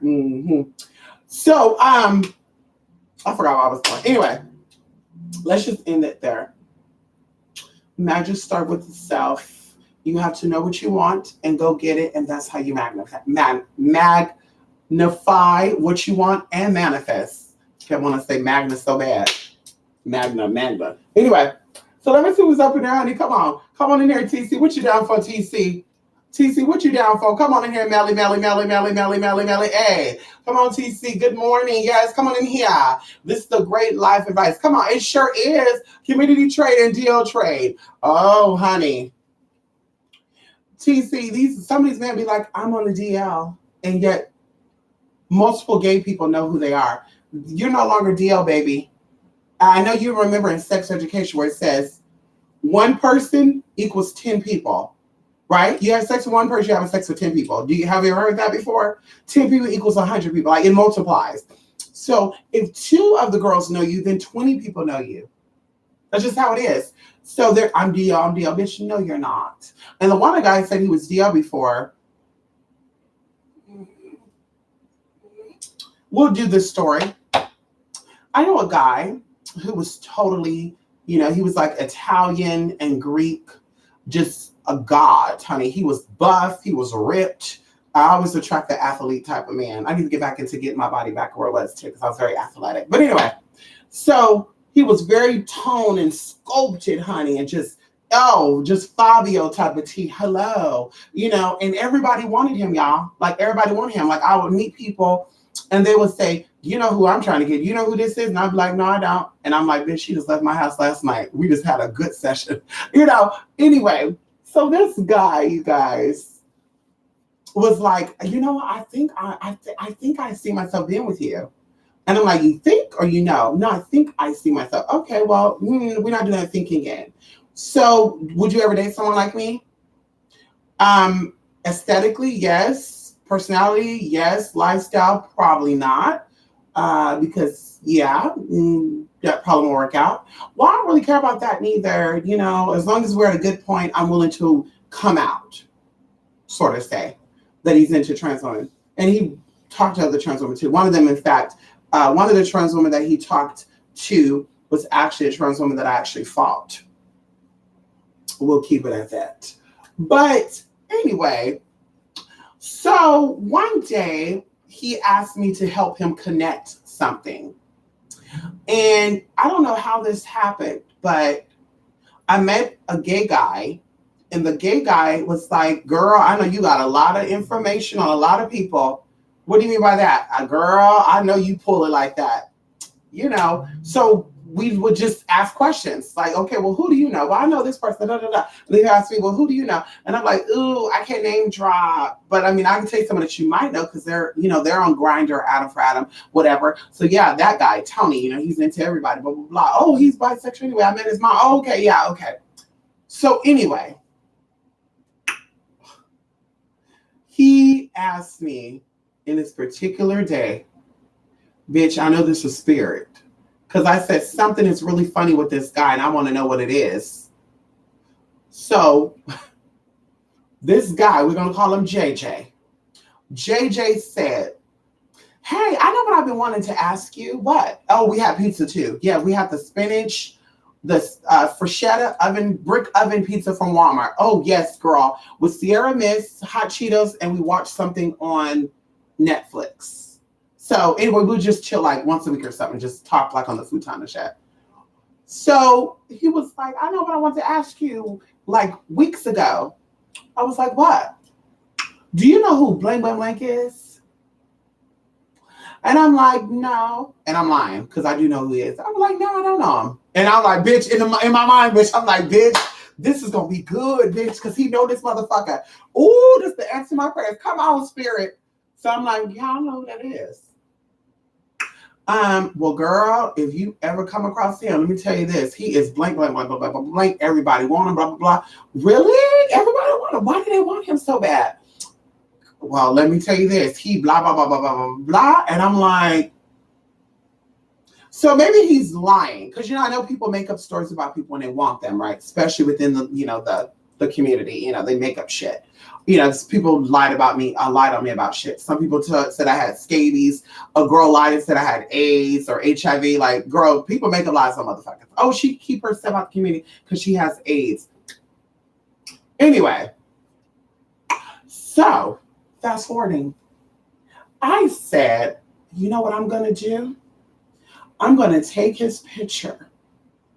I'm going to crop it out, right? I'm going to crop it to nothing, to where nobody would know who this is unless they've actually seen him, right? And you guys said, well, this is a little messy. But no, it wasn't messy because this is the man that said he wanted to be with me. I have every right to investigate this motherfucker.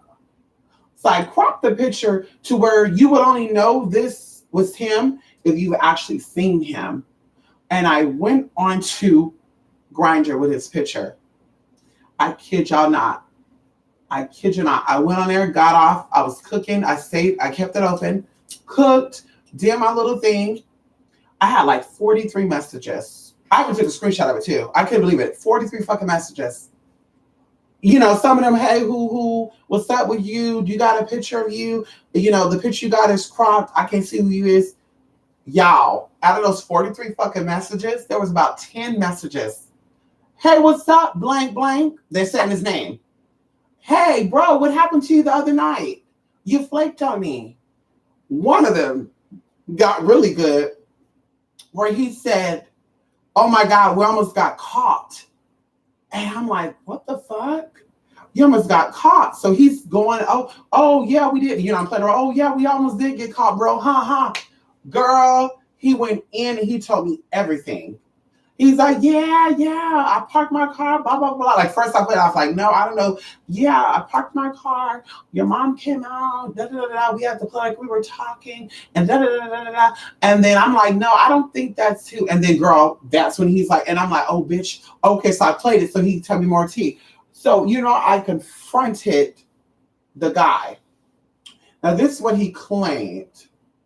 My trans friend saw an account on Grindr, and she told me that someone was using my picture, and I wasn't sure who it was, but now I'm sure it's you. I said, baby girl, who the fuck you think you fucking fooling? Ain't no fucking transgender over here, bitch. Bitch, they all fucking cross-dressing and sissified, dressed up motherfuckers. Ain't no tranny, bitch, because they all in my inbox asking me how to get hormones. So that's how I know ain't no fucking trannies over here. For one. For two, honey, girl, really? So this your opportunity to be honest with me, and now you over here trying to flip the script. Oh, you did some shitty. Honey, I cropped your picture to where there was nothing. I even sent in a picture. No pictures were sent out at all. Bitch, they all said that they knew who you were. And it was people, y'all, it was straight people, DL people, gay people, black people, white people, nerdy people. Girl, I'm just like, so everybody was having fucking fun with this motherfucker. And I told him, I said, you put me at risk because we never had intercourse, but we had a lot of oral stuff, and there's still risk that comes along with that. You put me at risk to pop a mother. Well, what about you? Honey, I can count on one motherfucking hand that I've done things in the past 10 years. Okay? 10 years, I count on one motherfucking hand. Bitch, There was 10 people that hit me up that knew you by your name. Well, they probably knew me by my name because they heard about no, no, no, no, no, no, no, no, no, no, no, no, no, no, no, no, bruh, bruh, no, no. One of the guys even sent me a picture of your D. Well, he could have got that from somebody. No, no, no. Motherfucker. Once again, you have the opportunity to be honest with me, you're not. So anyway, he was DL Community Trade, honey. Everybody had him. I said, no thanks. That's what I said. I don't want nothing over here where I'm at now. I don't want no relationship from any man locally. I'm not interested in that. If I tell them I'm trans, then more than likely a trans already know them. If I don't tell them I'm trans, then I'm putting myself at risk of myself. Like I said, I'm not interested in that. When I go somewhere totally different, that's a whole nother story. They're probably going to be dealing with everybody, but at least it'll be a larger community. It'll be people I don't even fucking know. But here, bitch, like I said, I don't do the gay stuff. I don't go to gay clubs. I don't do the gay scene. And I've done probably 3 gay things altogether since here. I've been in Pride like once or twice, but locally, and bitch, every time that's who's that girl? But a lot of people have a lot to say. Oh yeah, that dude. Bitch, you don't know me. Keep wishing. You don't know me, honey. You'll never. You know you've heard of me because there's men that want you because they can have no one like me.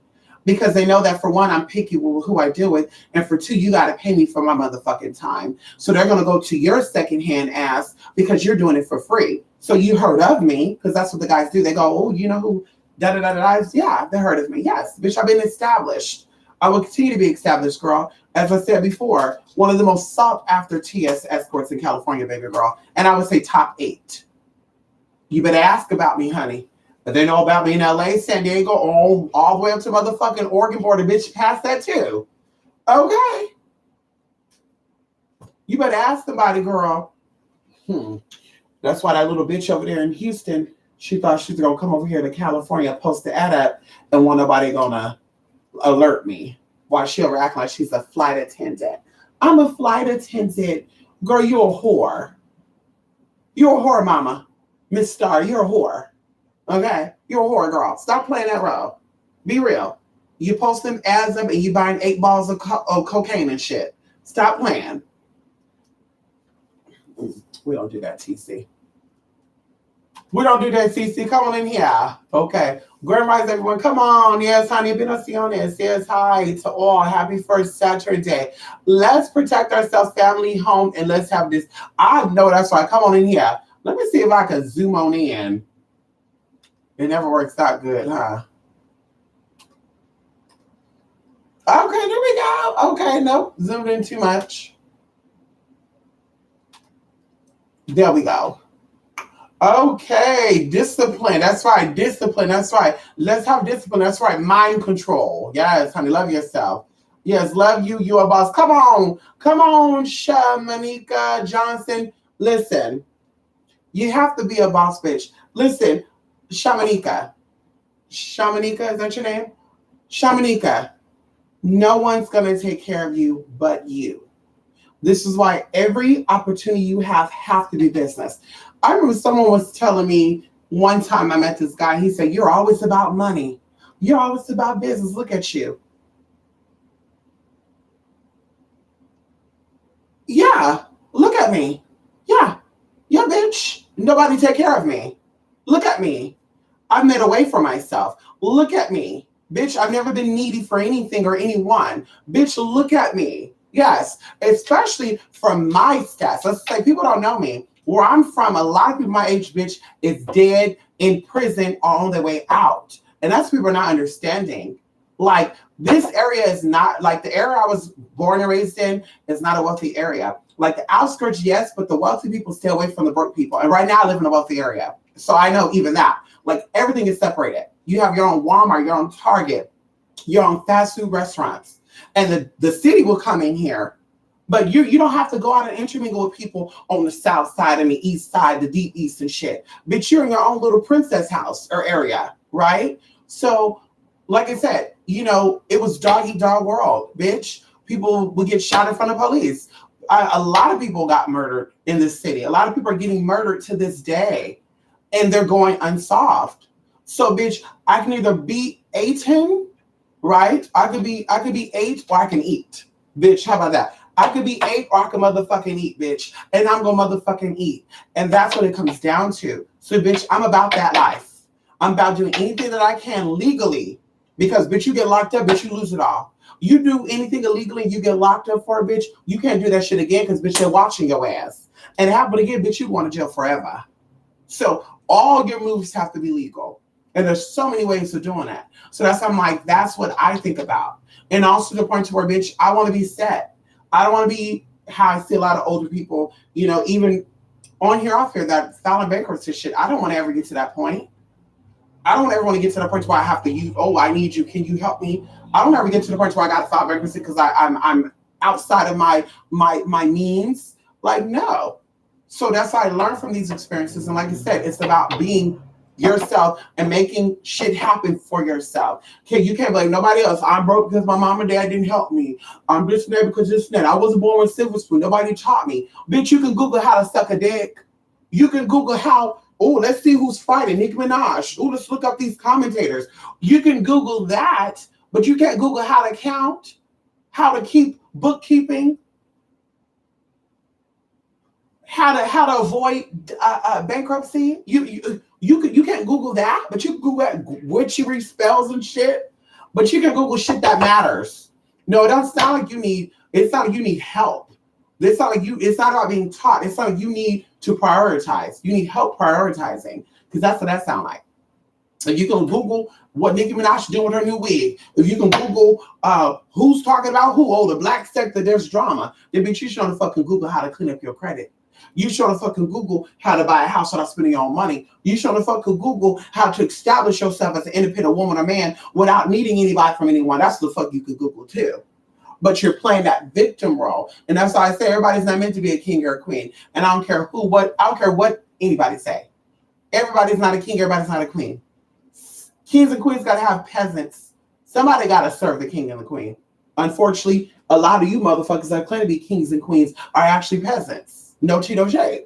There's a lot of these high priestesses and high priests and grandeur and the mighty Heidi. You're basic ass witches. You still focused on candle colors and herbs and vinegar jars and shit. Girl, when the government come knocking on your door, or better yet, when you need to file bankruptcy, bitch, what mojo bag did you make for that? I'll wait. Huh? Hello? What? When you needed money before you wrote that bounce check, what mojo bag and vinegar jar was you making then? And that was just like 3 or 4 years ago. That's what we're trying to get to understand. If you're so much of an alchemist, how can you alchemicalize a real mortgage the right way? Well, you have to put in a deceased woman's name. Bitch, please. But you're going to sit here and talk about, magic while your whole stay mad physically. And you can't do shit spiritually because you ain't got it. Your mind too fucked up. Your heart too fucked up. The mind is fucked up from trauma. Your heart's too fucked up from the same fucking things, but you don't know how to express yourself from here because no one taught you how to express yourself. You have to do it all yourself. You have to think it all by yourself. So that's why these spirits come in and you name them Agi Monet, Daji Vari, basic ass Baji. That's why all these spirits coming at. And you ain't done shit for your life with all these nicknames. Morena Exclusive, Fallon Ferrari, bitch, we could throw out all these names, and all these names have made me coin. All these names have kept me out of prison, have kept me from going bankrupt, and have kept me in a good state with the motherfucking government. How you doing? So get into that tea. Get into that tea. You got all these aliases and alter egos, and they've done shit for you. You still in the same space you were 30 years ago. Girl, bye. You learn how to wake up these alter egos, honey. Very true. My boss asked me for the name. They then asked, what name do you prefer me to call you? Come on in here. I know that's right, Melly C. Listen, come on in here. They're getting everybody together, honey. They don't care. What would you like me to call you? And even when it comes to customer support anyway, you shouldn't have your real name. I feel like if your name is really Andrea, you should call yourself Andy or Anna or even abbreviate your name. Because if your name was, Adriana Rodriguez, AR, bitch, that could be any name. That could be anyone's name. So how are they going to guess the shit? But you see some people, they got their full name. Honey, I was on this dating app. This guy had his full name. Marquise Esquivel, such. And I said, honey, I just Googled you. Your Facebook came up, your Instagram came up, you on this app, and your address came up too. Like this is why you can't be having your shit out there like that. Oh, you weird. No, I'm not weird. You're weird for putting your whole name out there, bitch. Why couldn't you call yourself Big Daddy Kane? Or Mr. Iki or something, you know? Thank you. Come on, Tasha. Thank you. A lot of people do sugar daddy spells and they're sour. Money spells, yet they have no discipline. There you go. A lot of people do sugar daddy spells and they are sour. A lot of people do money spells and they have no discipline. Exactly. I'm doing a manifesting spell on money, but I'm going to spend money each time I get it. I want to manifest $50,000, but I just got a check of $100 and I blew it all on chocolate, weed, drugs, and alcohol. But I'm going to do a money spell on manifesting. That's not how that works, sis. Bruh. That's not, I'm going to do a spell on getting a husband or wife because I need my husband or wife. I need them. Damn, you're not that dedicated for yourself. Wasn't you abused as a child? So you rather invest your money in finding you a wife than to heal yourself of that trauma. Because what's going to happen is you're going to find that wife in your broken state. You're going to have children with that woman. And your children are going to take on you. They're going to experience the same thing as you experience as a child because your children are part of your DNA structure. And if your dad was an abuser, that's also in you. So this is why you need healing. This is why you need psychological help. This is why you need counseling. But people don't understand that. I could do a spell on that. But you still got to do the physical work. And then how are you doing a spell on yourself to heal when you don't know better? That doesn't work. Or I do my own rituals, but you're not there yet, though. And you know, Maya Angelou said something, and I was reminded by this a couple of days ago. You don't teach people things and say, do as I say, not as I do. You teach people things and you tell them to do what I do, and you walk the fucking walk that you talk. And this is why we come out and we talk about my life. My life was not perfect in the sense of my experiences, but I never had to con, cheat, steal, or kill to get where I'm at. And a lot of people who are teachers have done that.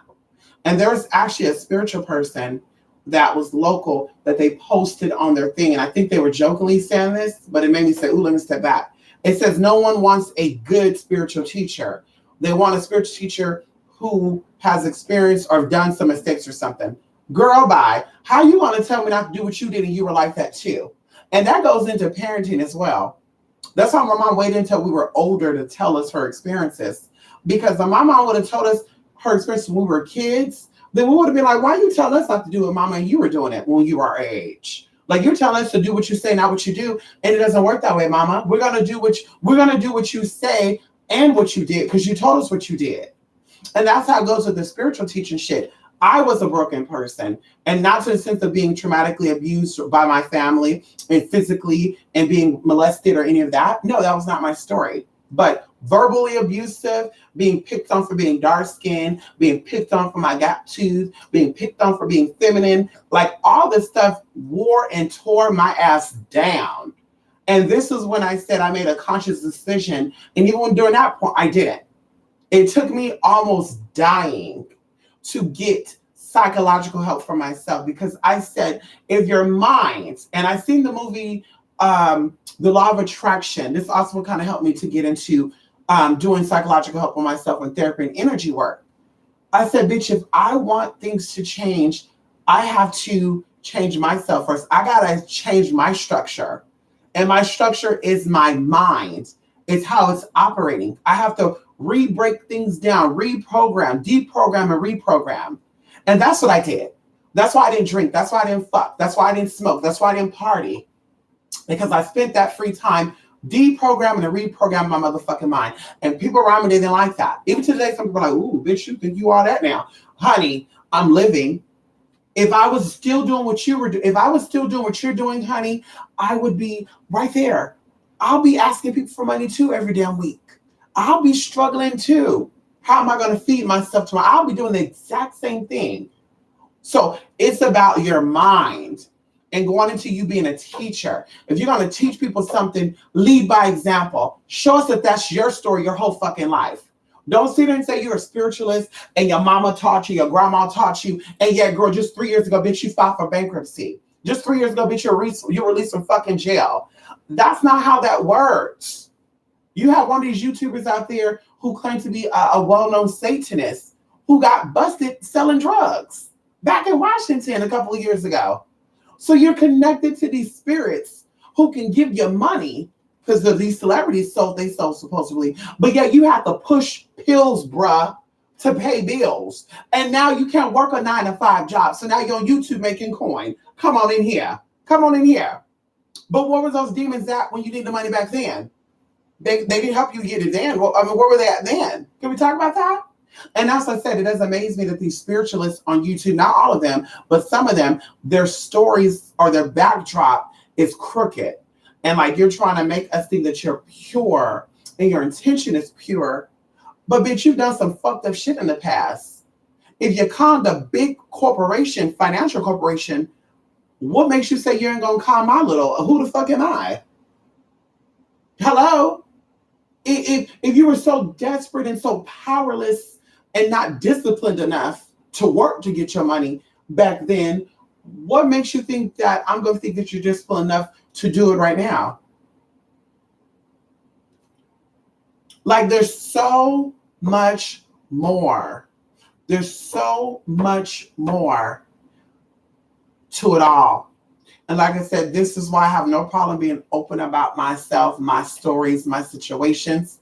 And can't nobody get no motherfucking dirt on me because ain't no dirt out there on me, bitch. I've lived on my feet my whole motherfucking life. I may have got on my knees and doggy style a couple of times, but bitch, I walked through every fucking thing. I didn't skip. I didn't slide. I didn't swap. Bitch, please. I walked there. I worked for what I wanted. I could have did a lot of bullshit, but I didn't do it. But that's what we say. This is about entertainment, though. YouTube is a well-known entertainment site. Even the shit that you think is real on here is entertainment. That's why it's some type of storyline. You had a lot of these YouTubers that are like prankster shit, girlfriend and boyfriend situations. Come to find out it was a hoax. Like, bitch, we all knew that. But y'all like the fake shit. That's why reality shows is high selling shit. That shit is so damn scripted. Because, you know, the broadcast, the networks and stuff, I got to watch what I'm going to say, how I'm going to say it. The networks have rules, right? They have rules of what you can do and cannot do on their show. So you damn right. We're going to make a script so these people stick to the script, but then they start getting heavy into it. Like, okay, so the next scene, she's going to walk up and you're going to walk up too, and you're going to talk to her about why she was sleeping with your baby daddy. And that's it. Bam. So they get up there, they start, ooh, fuck you. Then the real emotions start coming along with it. And then they can decide to edit out some of the parts. So they can say, ooh, this is real good. Oh, fuck yeah. Producers in the back dancing and shit. Oh my God, this is good. This is good. So that's what I'm saying. That shit is scripted. But these fucking YouTube channels be scripted and shit too. Like, girl, bye. I was looking at a YouTube video. I want to be done. Let's look at a YouTube video of somebody who did something to talk. No, we're not going to do that. Never mind. We're not going to do that. That's not my business. People want, and no one does protection for thyself. Self-healing, self-love, self-discipline, clarity. Exactly. They want it from the outside, though. People do want self-healing, self-love, self-discipline, self-protection, but they're confused on how to go about it. They think that their boyfriend is going to bring them love. They think that their money is going to bring them happiness. They think that their friends are going to bring them validation and love for thyself.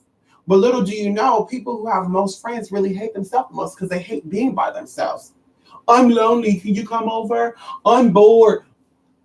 You can't stand being by yourself because you're not a substance. That's why you're with people. That's why you're hanging out all the time. You're boring. You have no substance to yourself. So you need people around you to help give you this fake boost to where now you got a storyline. That's what I say, bitch. I don't do that entourage shit. Bitch, if we're bad bitches, bitch, we got our own fucking life and we're not going to have, well, I'm sorry, girl. We're supposed to go out to eat today, but I'm too busy today. Like, girl, that's just what it is. But if it's, we can hang out tomorrow. We can hang out on Tuesday. I mean, like, girl, y'all boring. You don't got shit to do. That's why. You're boring, you're basic, and you're very pathetic. And that's fine. But that's not my story. Bitch, see, like I said, when you're older, if you're born basic and pathetic after 40, we already know why you're born in basic and pathetic. You know, we know that in your younger years, you didn't figure out a way how to make a life for yourself. But if you're younger and you're that way, bitch, you need to learn how to love yourself right now. Because you're going to be an old, miserable, bummy ass bitch. And ain't nothing worse than that. Your life is not ending, but it's different types of chapters are opening. And you don't know how to progress with these changes to where you're like, So you start developing certain illnesses. Come on in here. Yes, honey. Shamanika. Yes, honey, we love that name, honey. People want, okay, we read that. Come on, TC. Yes, honey. 1 to 10. Yes, honey. Come on, love me, Fro. Who you doing? Yes, honey, I know that's right. Nobody does nothing. Only you know what you need, what you want, what you desire. Exactly. And people don't understand that, Melly. They don't understand it, honey, at all. They don't understand it at all, honey. We all have some stories, honey.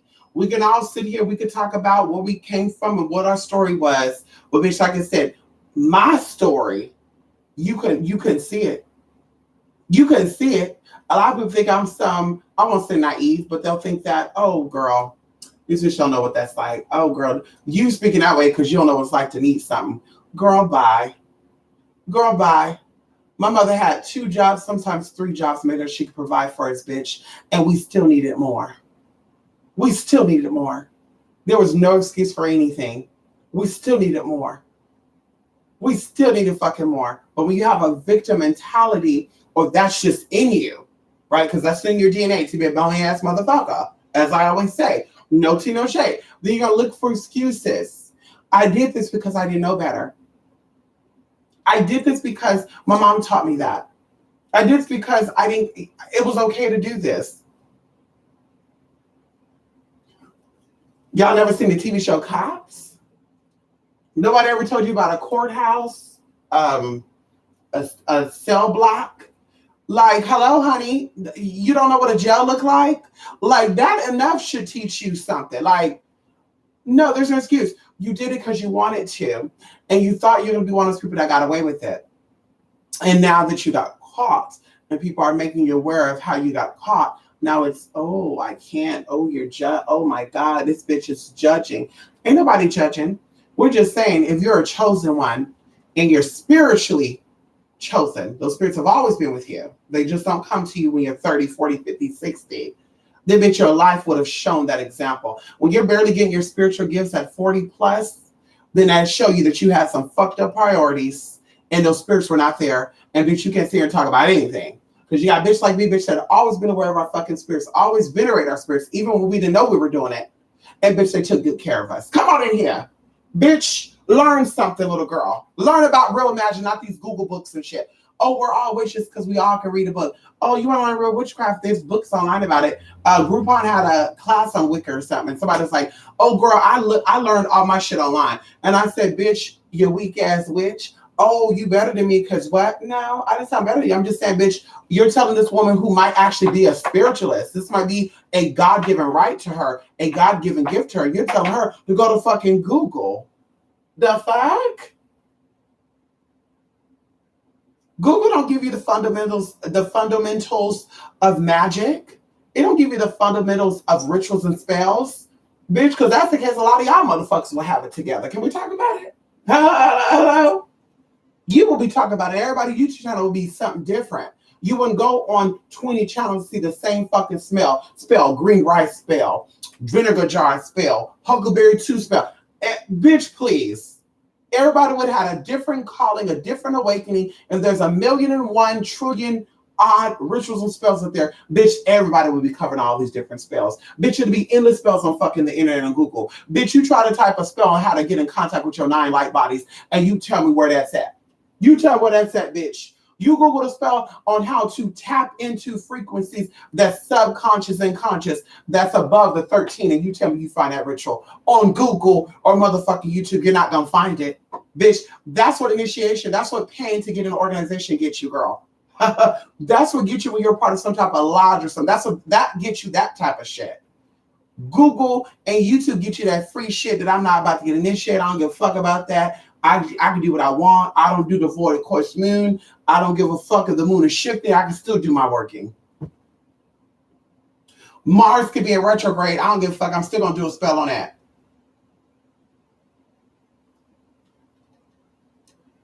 No wonder why you've been writing bounce checks and shit your whole life. That's that right there. That's right there. You don't understand how the energies work. That right there. No wonder why you're with a man who don't really love you. You don't really love him. You're just with him because your family is possibly into you being married. Girl, no wonder. No wonder why you're miserable at your 9-to-5 motherfucking job. Because you're not aware of how these energies work and how they work in cycles and how you need to be aware of these cycles, and how when you do real magic, you become aware of it anyway. The universe is always speaking to you. You will get all your answers when you're doing real shit. And you're not going to know everything, but things you're meant to know will come across your fucking path and get you. Well, that don't seem interesting. Oh, no, I can't. That's what I tell people. People ask me all the time, Bible magic and Quran and magic. That type of stuff, honestly, I think beginner people could do it. But I think it takes a lot of practice to get that down. Because you have to know how to read certain passages. You got to learn how to arrange some of the words. You got to learn how to become one with the words. How are you feeling? And it's crazy because, like I said the other day, we do that with bitch, black, nigga, bitch. If someone call you a tranny, someone call you a nigga, a mug muffin, nappy-headed hoe, oh my God, ooh, you feel that power then, don't you? Right? When you're doing your spells and stuff, you don't know how to awaken that same emotion. I am happy. You know what happiness is, so you can't do a spell on being happy. Oh, you can do a spell on fuck that bitch up, because that's where you come from. That's a hurt place. That's where you come from, or that's where you're in now. So that's the only shit you're good at. That's the only shit you're going to do. But that's why I tell people, it's good to get past that, because once you get past that, you still awaken that energy. You still know how to fuck somebody up when you need to, because you've been in that hurt place before. Now that you're past it, you also know how to do things on manifesting the honest way. Well, a lot of people, like I said, don't know how to do that. They can't manifest a dick. They can manifest a poom poom. They can manifest nothing. Girl, they can manifest parachutes they wanted to. But like I said, everybody, keep it with the Google magic. Go ahead, keep it with the Google magic and the $10 book that you read, Magic Girl. You're making real spiritualists look very, very good, because when people actually find them, they're gonna say, "Oh shit, I'm sticking with this bitch." Bitch, on YouTube, you're just touching the tip of the iceberg. Bitch, it's a lot deeper than you would ever understand. There's energy and spirits out there. One of my spiritual sisters contacted me, and she's one of the people that own a business, and she said, yeah, people are just coming in. They're trying to do stuff to me maliciously, energetically, and how foolish are them to think, why are they not aware of this? And I told her, because they have not experienced. If you've seen shit move, what they call poltergeist, if you've heard things, if you've been in different spaces, right? Different spaces that you cannot even interpret. And if you did, people say, oh, bitch, this bitch back shit crazy, right? But of course, your life shows that you've been in that space, because you don't do shit like regular people do. That's why I said, when you're spiritually awakened, you disconnect from the average Joe. You don't do what the average Joe do. They do this, they crawl their hands and knees, do certain things, bitch. You don't know how to do it upright. Okay, hello? You crawl, then you walk, and then you run, bitch. Hello? So if you're awakened and you have the ability to do all this stuff, then why are you still crawling? It doesn't work that way. So I told her, yeah, they're not experienced. They have yet to have a spirit come in and fully manifest. And of course, there's some of them out there, because like I said, I don't just like all the online spiritualists, YouTube, Google, Instagram. There's a few out there that are real. You see some of their stories, you're like, oh, bitch, this bitch really this bitch knows she's talking about. But some of them, it's like the only stories they have is walking dolls. The only stories they have is seeing a ghost. People that are skeptics have that story. Like, if you're really doing something, if you've really seen the power that's out there, come on in here. If you've really seen the power of the universe, bitch, you would say, oh, Let me be very mindful about what I do. I'm not just going to run into a cemetery to prove a point. I'm not going to just run outside because people ask me that too. Like, why don't you do this? You got to have respect when you go to places of power like the cemeteries and stuff. Bitch, it's not just let me go and let me this. And 9 times out of 10, when you do that, that's why you don't see too many videos online about that. Something is going to happen to your devices because you have a spiritually, energetically charged person, which is a spiritualist going in there, and you have spirits that are going to be attracted to that person. Bitch, shit's going to be fucking up. I'm telling you, shit's going to fuck up. That's like I said, even going online. Real rituals, it's hard to do online because when you pull, when I say real, I mean real, authentic, evoking and invoking of energies. Your electronics is going to fuck up. Lights going to blow out. TV's going to go out. Fuses are going to pop. I kid you not. When I first started getting back into my magic, I had roommates at the time. One of my roommates, one of the last roommates, for some reason, we lived in this house. Well, I know why, but we lived in this house for 9 months. But the first month or two, nothing strange happened. After that, things started happening to where she was getting freaked out with the mirrors and shit. Like, take those mirrors down. Oh my God. And I'm like, she's seeing those spirits because mirrors are portals, right? But going to that, fuses start popping. And I remember that one time somebody was like, let's watch some scary movies. And I said, oh shit, we can't do that tonight. Oh, you scared? Bitch, scared of what? I should be more scared of your ass than any ghost or any spirit. No, I'm not scared, but bitch, that type of energy, well, what I'm doing is going to fuck it up. Well, what do you mean? Watch it. Sure enough, bitch, lights was going out. Shit. Oh my God, there's a spirit in here. Oh, it's the hunting. No, that's all energy. This is all, everyone who's in here, there's a group of us. You're projecting energy out. So your brain is projecting. You're looking at these movies. Oh my God, all these emotions are being stirred up. You're literally flicking ignition. And then all of a sudden, things are starting to happen. That's what's going on. So that you start freaking out, then there's really spirits that are going to come up in here and bitch, then your ass got to go. And then you won't come back in my house never again, bitch, because I got to cleanse my house. I got to make sure your ass can come back because you're going to bring that shit right back up in there. Oh, okay. I kind of get what you're saying. Girl, bye. They were still scared. So, like I said, real energy, bitch, you can't be like, let me turn on my camera and do a real ritual live on camera. What? Girl, bye. That camera will be done. Your Wi-Fi will be done. Your modem will be done. Your lights will be done. Computer might go out too. Girl, bye. Be very, very cautious about you working with energy when you have electronics around. And we're talking about real shit, not that fake shit. So you over here on Google looking up how to cast a spell and you go, oh, okay, you gonna grab that. Okay, I get that. And you think that shit gonna actually work while you're on Google and you're doing the work? Nah, it's not, honey. It's not. I'm telling you that right now. It's not going to work. And it's okay to do mock rituals and stuff. That's okay. But, you can't do no real shit, honey. Come on in here. Come on, Joey. How you doing, Joey? Yes, honey. You're going to get what you work, and you're going to work for everything you get. I know that's right, TC. Nothing comes easy. Woo, shit. Especially when it comes to a man. I want a man. I want a woman. Are you willing to work for it? Why do I got to work for it?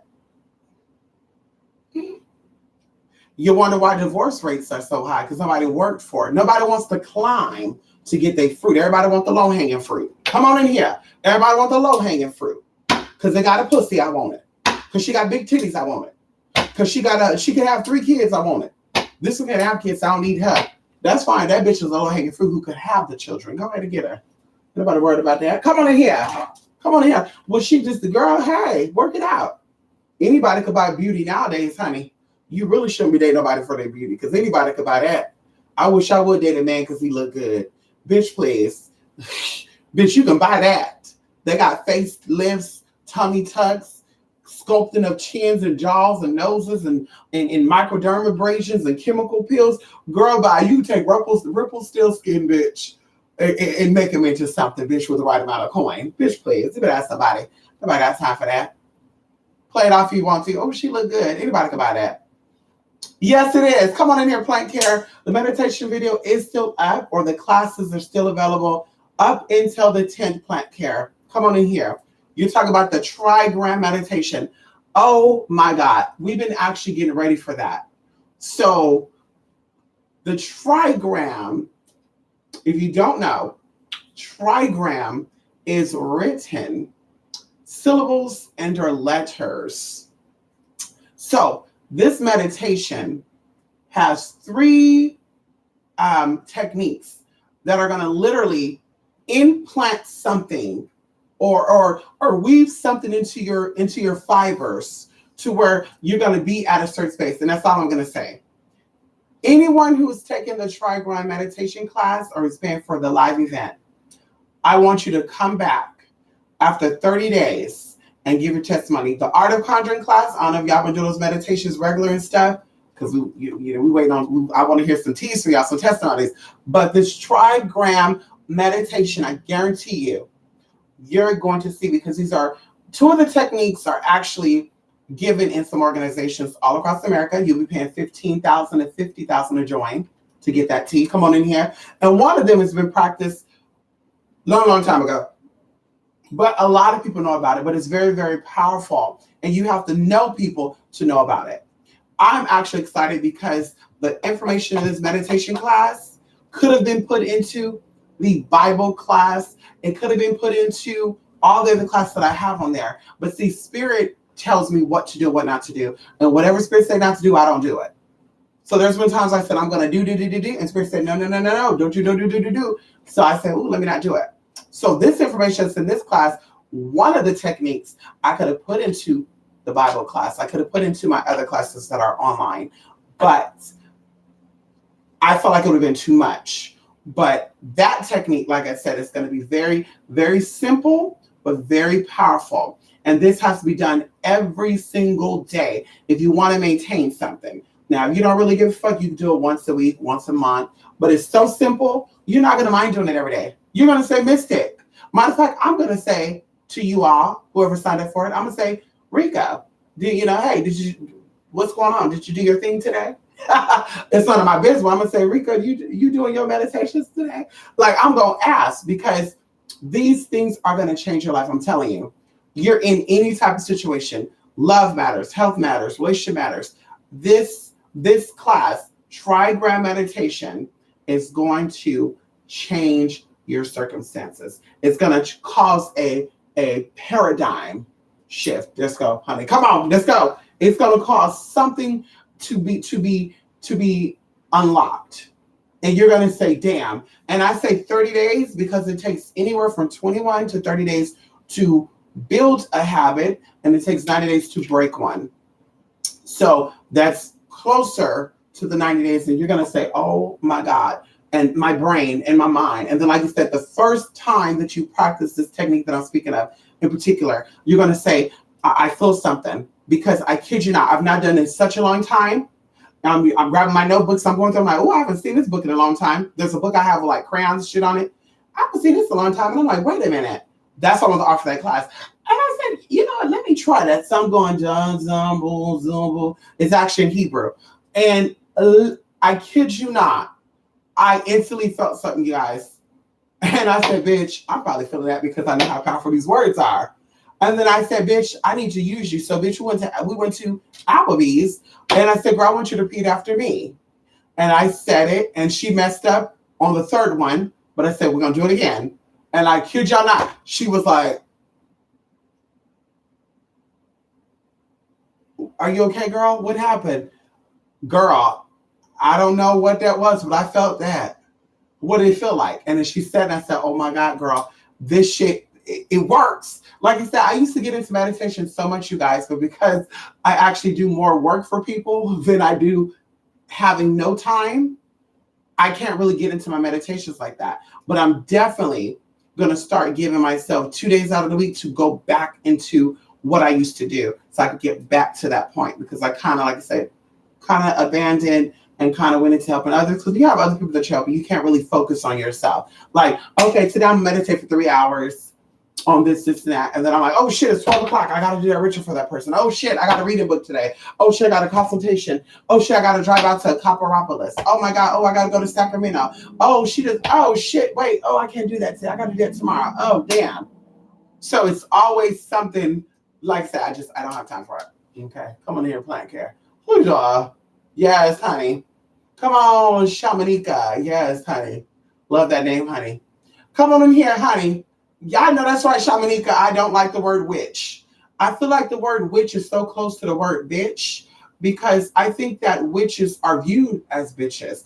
I think that in order for you to be considered a witch according to public society, you have to show your rituals off. You got to show your altars, and it's just that's not realistic if you know what I know.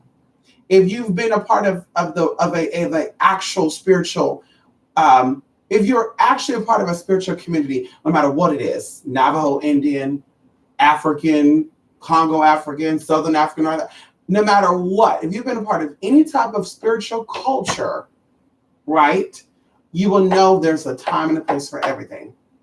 And you will say, no, I'm not going to do that.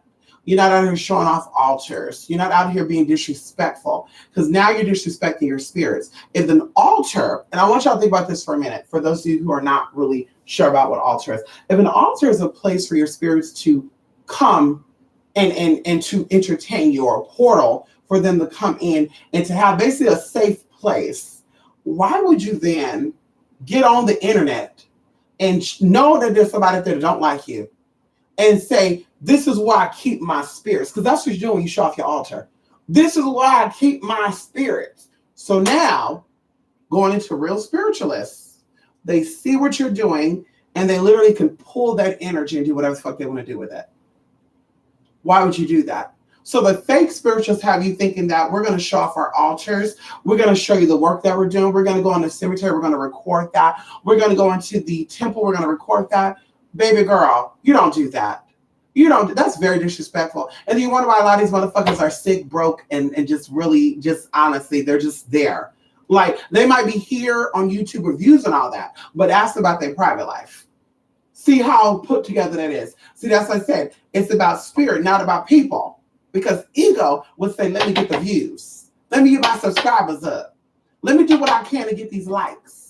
That's what ego says. Well, spirit says, bitch, I'm here to please my spirits and to help people who are trying to get there as well. Because, bitch, when you know, you grow. And when you grow, you definitely show. Let's talk about that. Okay? So people out there need real answers to their fucking problems. And that's what we're here for. Not to get likes and come on in here. Hi, y'all. I know I'm the most liked spiritualist online.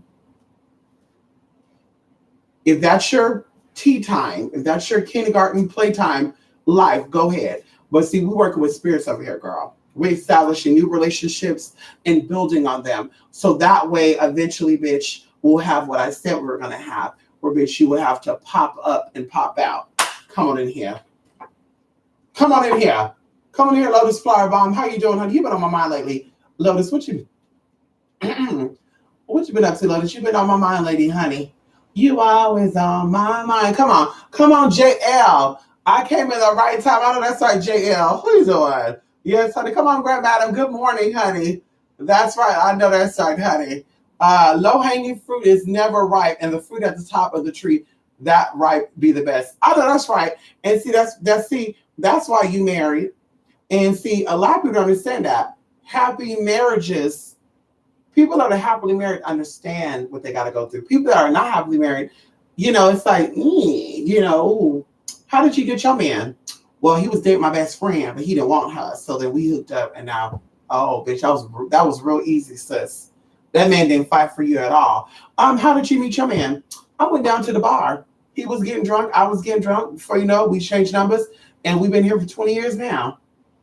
Oh, that's horrible, girl.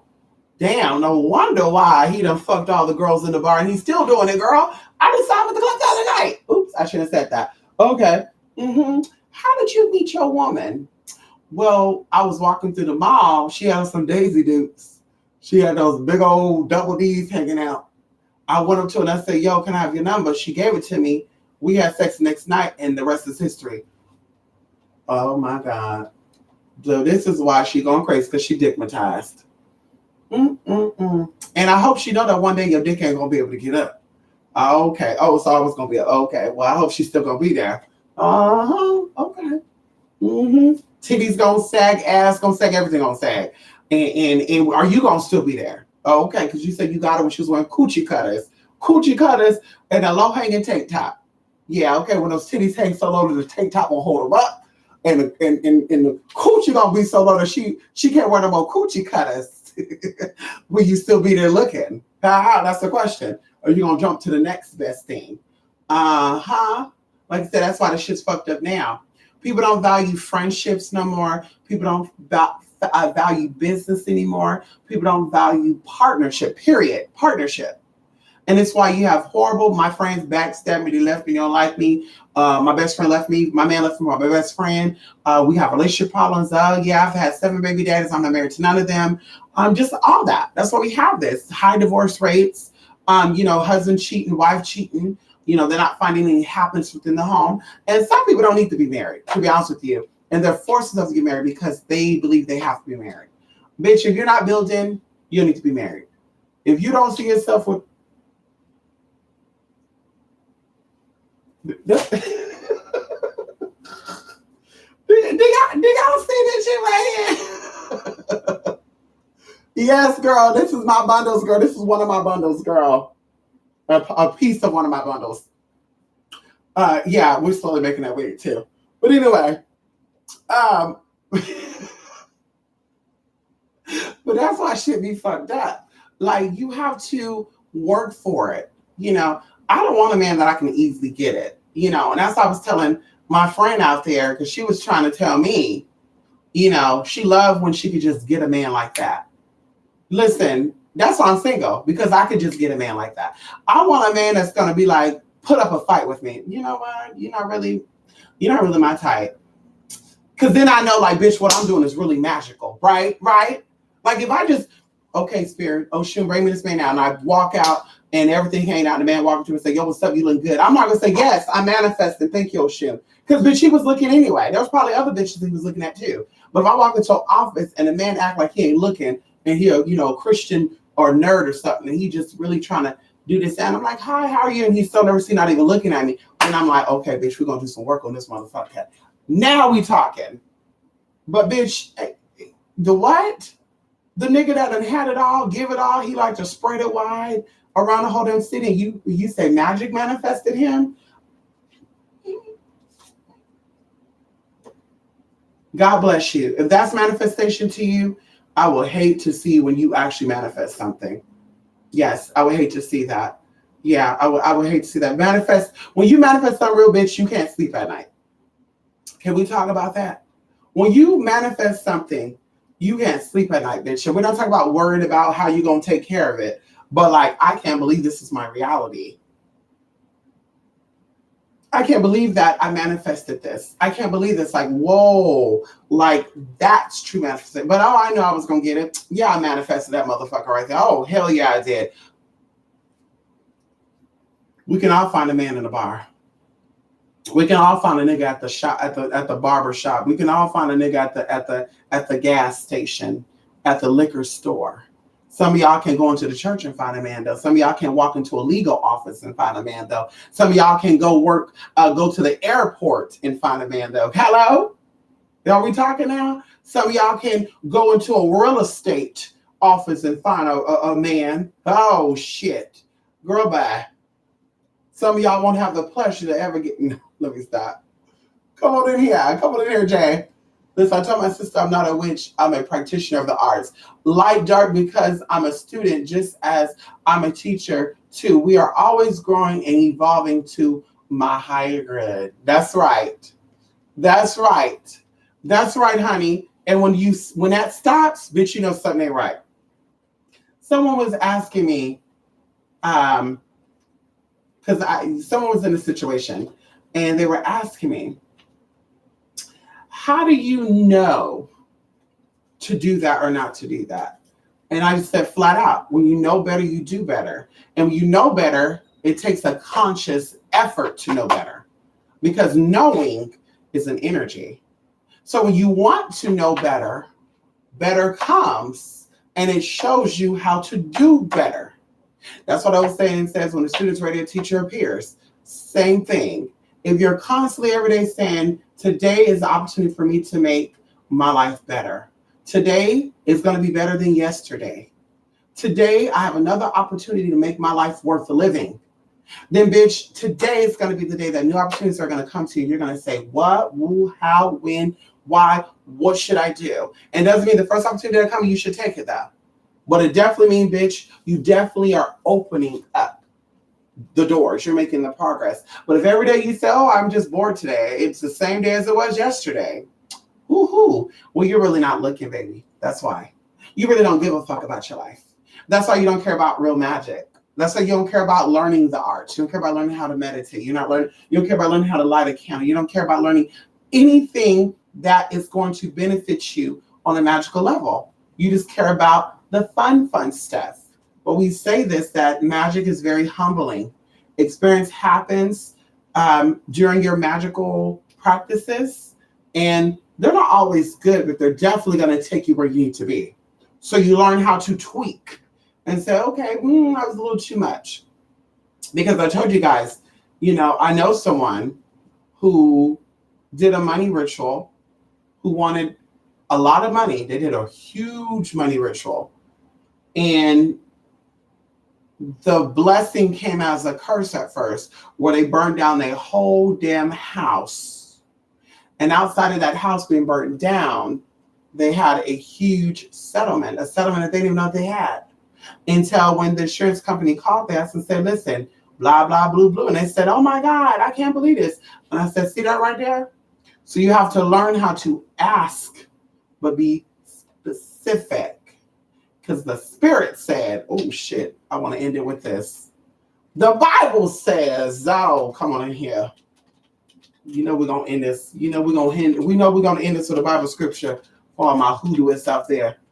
Yes, come on in here. All my Hebrew mystics out there. Come on in here. Come on in here. All my ancient practitioners. See, the new age people don't give a fuck about the Bible. Y'all don't give a fuck about the Bible, bitch. That's why y'all always looking up con ways to get ahead, bitch. Your grandmama wasn't doing that because she knew about the tea. She wasn't doing that. But anywho, let's go right here. Let's do this right here. Oh, shit. Oh, shit. We're going to do this right here.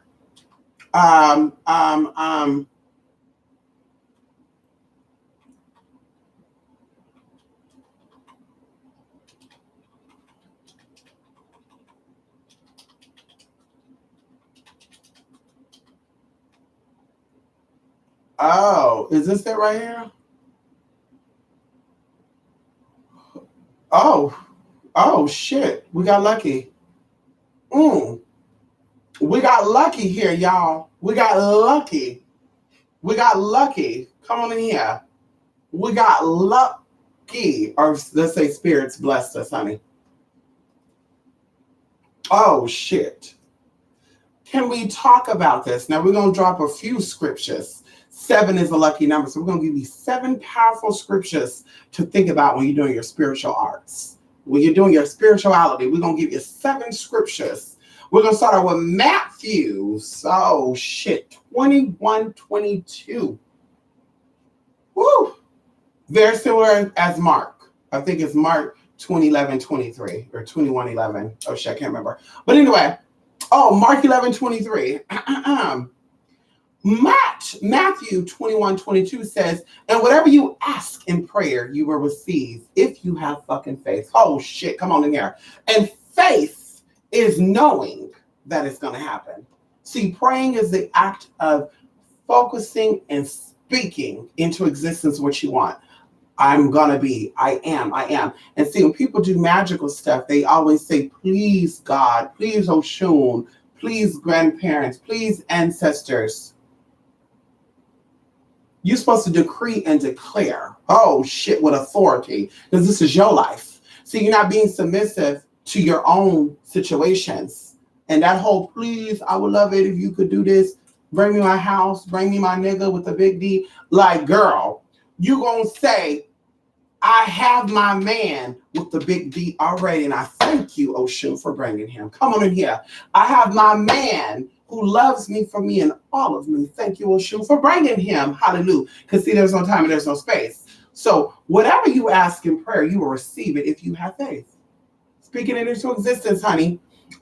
Isaiah 55:11 says, so shall my word be that goes out from my mouth. It shall not return to me empty, but it shall accomplish that which I purpose and shall succeed in a thing for which I sent it. So that's saying right there that you have the power, hallelujah, to speak your life into existence. It says the words that, see, that's what they talk about too in the scripture where it says, do not speak of emptiness. Oh God, if I could, only if I was white. Oh, if I was a fat man with a lot of money. Oh, only if I was a cisgender woman. Girl, really? Your words are empty, bitch. Put some spunk in your stump. I probably said that wrong. But speak into existence what you want. I'm telling you, it's there. Come on in here. Philippians 4, verse 8. Oh, come on. Whatever things are true, whatever things are noble, we talked about this scripture before, whatever things are just, whatever things are pure, whatever things are lovely, whatever things are good of report, if there is any virtue and there is anything praiseworthy, meditate on these things. Hallelujah. See, meditation is important. See, a lot of y'all think that you're just going to burn your candles, speak into it, well, you boo, fuck that bitch up, bit the dicker, and you're going to keep on going around and do what you need to do. No, but you need to meditate. Turn off that damn phone. Shut that damn door. Listen, honey, I've been with y'all all day. I need an hour to myself. I'm shutting this damn door. Don't you say a motherfucking thing to me today. Bitch, that's what you got to do. Hey, listen, y'all, I'm a little busy. Don't be blowing on my Facebook today. You're going to get blocked if you do. And it's also saying you need to be in a positive state of mind to manifest. Come on in here. Come on in here, bitch. Y'all not ready for that. Come on in here. Proverbs 18, verse 21 says, death and life are in the power of the tongue. And they that love it shall eat the fruit thereof. That means if you speak death, you're going to eat from the fruit of death. You're going to eat from a dying tree, bitch. You're going to be sick. You're going to be miserable, sour puss. When you speak life with that motherfucking tongue, bitch, you're going to eat things of life. You're going to manifest. You're going to get all things that you desire when you're supposed to get it. But you definitely going to be good. Come on in here. So life and death are in the power of the motherfucking tongue. So what are you speaking into existence? Are you speaking love or hate? Hallelujah. Hallelujah. Hallelujah. Come on in here. Al. Okay. Mark 11:23 says, truly I say to you, whoever says to this mountain, be taken up and thrown into the sea, and does not doubt in his heart, but believes what he says will come to pass, it will be done for him. Girl, the Most High said it. God said it, honey. God said, if you went to a mountain and you believe that mountain's going to move, see, it might be a little hard because come on in here. But you say, move, mountain. See, I told one of my people, and they thought I was crazy. I said, when that hurricane start to come on over, oh, bitch, you got to have trust in the Lord. Come on in. You got to have trust in herself. When that hurricane start making her way on down that water, she start migrating because you know she coming, girl. She start, bitch, you face towards that damn ocean and you say, you better not come this way, ho. Y'all come this way, I'm going to fuck you up. You got to say that with conviction. The bitch, she ain't going to come. She ain't going to come. Bet you that. Mark my word. And they say, oh, Misty, you so funny. What happened? Did you do it or did you not do it? What happened? Or what happened last year, the year before that? What? Hello?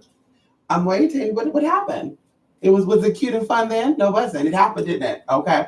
And Matthew 4, verses 4 says, but he answered, it is written, man shall not live by bread alone, but by every word that comes from the mouth of God. And God is your higher consciousness. So you have to take accountability and responsibility of your actions, your words, bitch. Okay. And what you fucking do, that is actions. Well, there you go. It says that you will eat from everything that you fucking speak, bitch. Hallelujah. I speak positivity over my people's life. I speak love over my people's life. Come on in here. I speak abundance over your life, honey. I speak health, fertility. Okay. Fertility. Fertility. Okay, bitch. My tongue's a little tied. There's a little tied today. Tied tongue. Fertility. Bitch. I speak power. Okay. Bitch, hallelujah, hallelujah, hallelujah. And bitch, I can cuss when I say that. Because people will say, you know, some of these Christians, they're going to say, this bitch is cussing while she read the word of God. I mean, if it wasn't meant for me to curse, God wouldn't have made it to where we could even curse. When you say bitch, you'll be like, mother. Oh shit, I can't even get mother. Bitch, you wouldn't be able to get the words out. Add her. Right. So the spirit said, the spirit that was with God, word was with God at first. Come on in here, John 1:1. Come on in here. Come on in, let's get that scripture right now. Let's get that scripture right now. Let's get that scripture right now. Don't you play with me, honey. They're out. We're going to tell it how it is. Y'all be getting sugar-coated all these damn years. We're going to tell how it is. Fuck that. The beginning was the word bitch. The beginning was the bitch. And the bitch was with God. And the bitch was God. Oh, Jesus. Hallelujah. Watch yourself. Watch yourself, bitch. Because it's a word.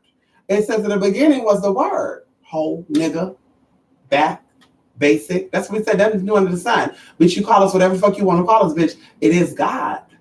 Oh, come on in here. I am this, I'm that. Bitch, you calling on God right there. Come on. The beginning was whore. And the whore was with God. And the whore was God. So y'all not ready for that right there.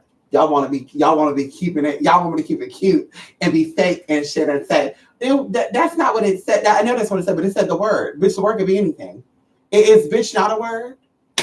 Nigga not a word? Hoe, slut, tramp, nigga, gay, tranny, nigga man, nigga bitch, slut, whore, poor, rich. Is that hello? Bitch, please. Okay, y'all. Listen, I need to go. Hey, Rose, happy birthday, Rose. What you doing for your birthday, Rose? Yes, honey, happy birthday, Rose. What you doing for your birthday? Ow. Yes, you receive it. Come on, grandma. I know that's right.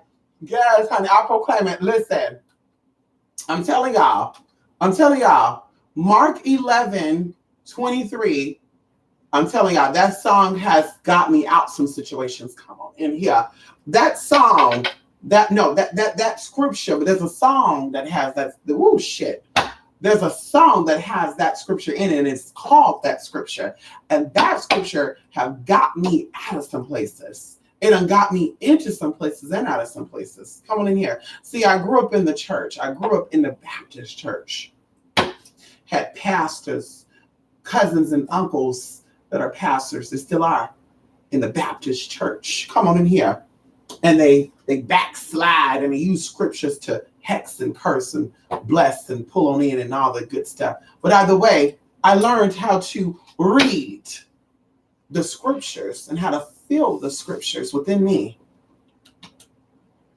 And I noticed one time in particular, is when I learned how to do voodoo. I learned that when you read those words and you come one with those words, you start to literally take on the identity of those words. And this is what we call true spell casting and manifesting.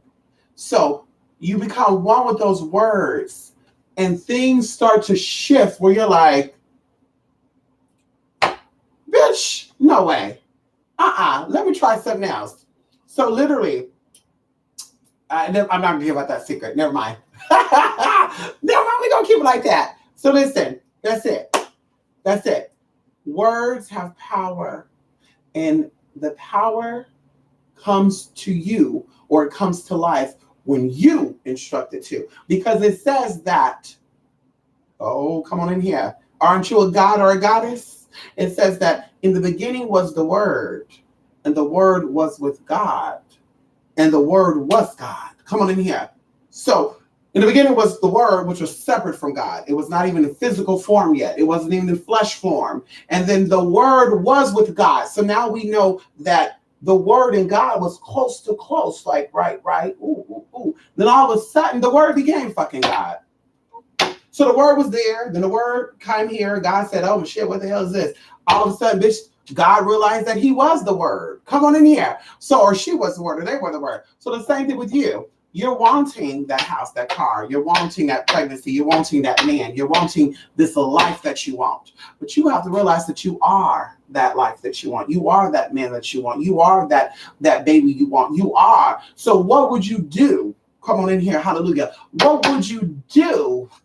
What would you do if that was you? But you got to think about that. Oh, I just want a man because I'm lonely. I just want him to be there when I feel horny.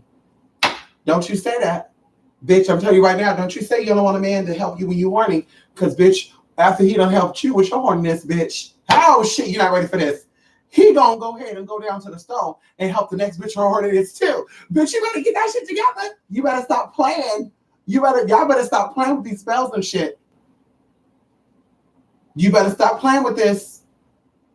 Something that you would say, and I'm just gonna share this with you. Something that you would say if you want to say a new job and you're doing your spells on that. I am thankful for the job that I'm having. I'm thankful for the job that I have. I'm able to give the opportunity. I'm able to show my punctuality and self-management skills. I'm able to perform all duties that are needed of me. Thank you for this opportunity, universe, of having this job. I love this job. Now, you don't have this job yet, but you got to remember, you have to become the job before you get the job. You have to become the Word before you get the Word.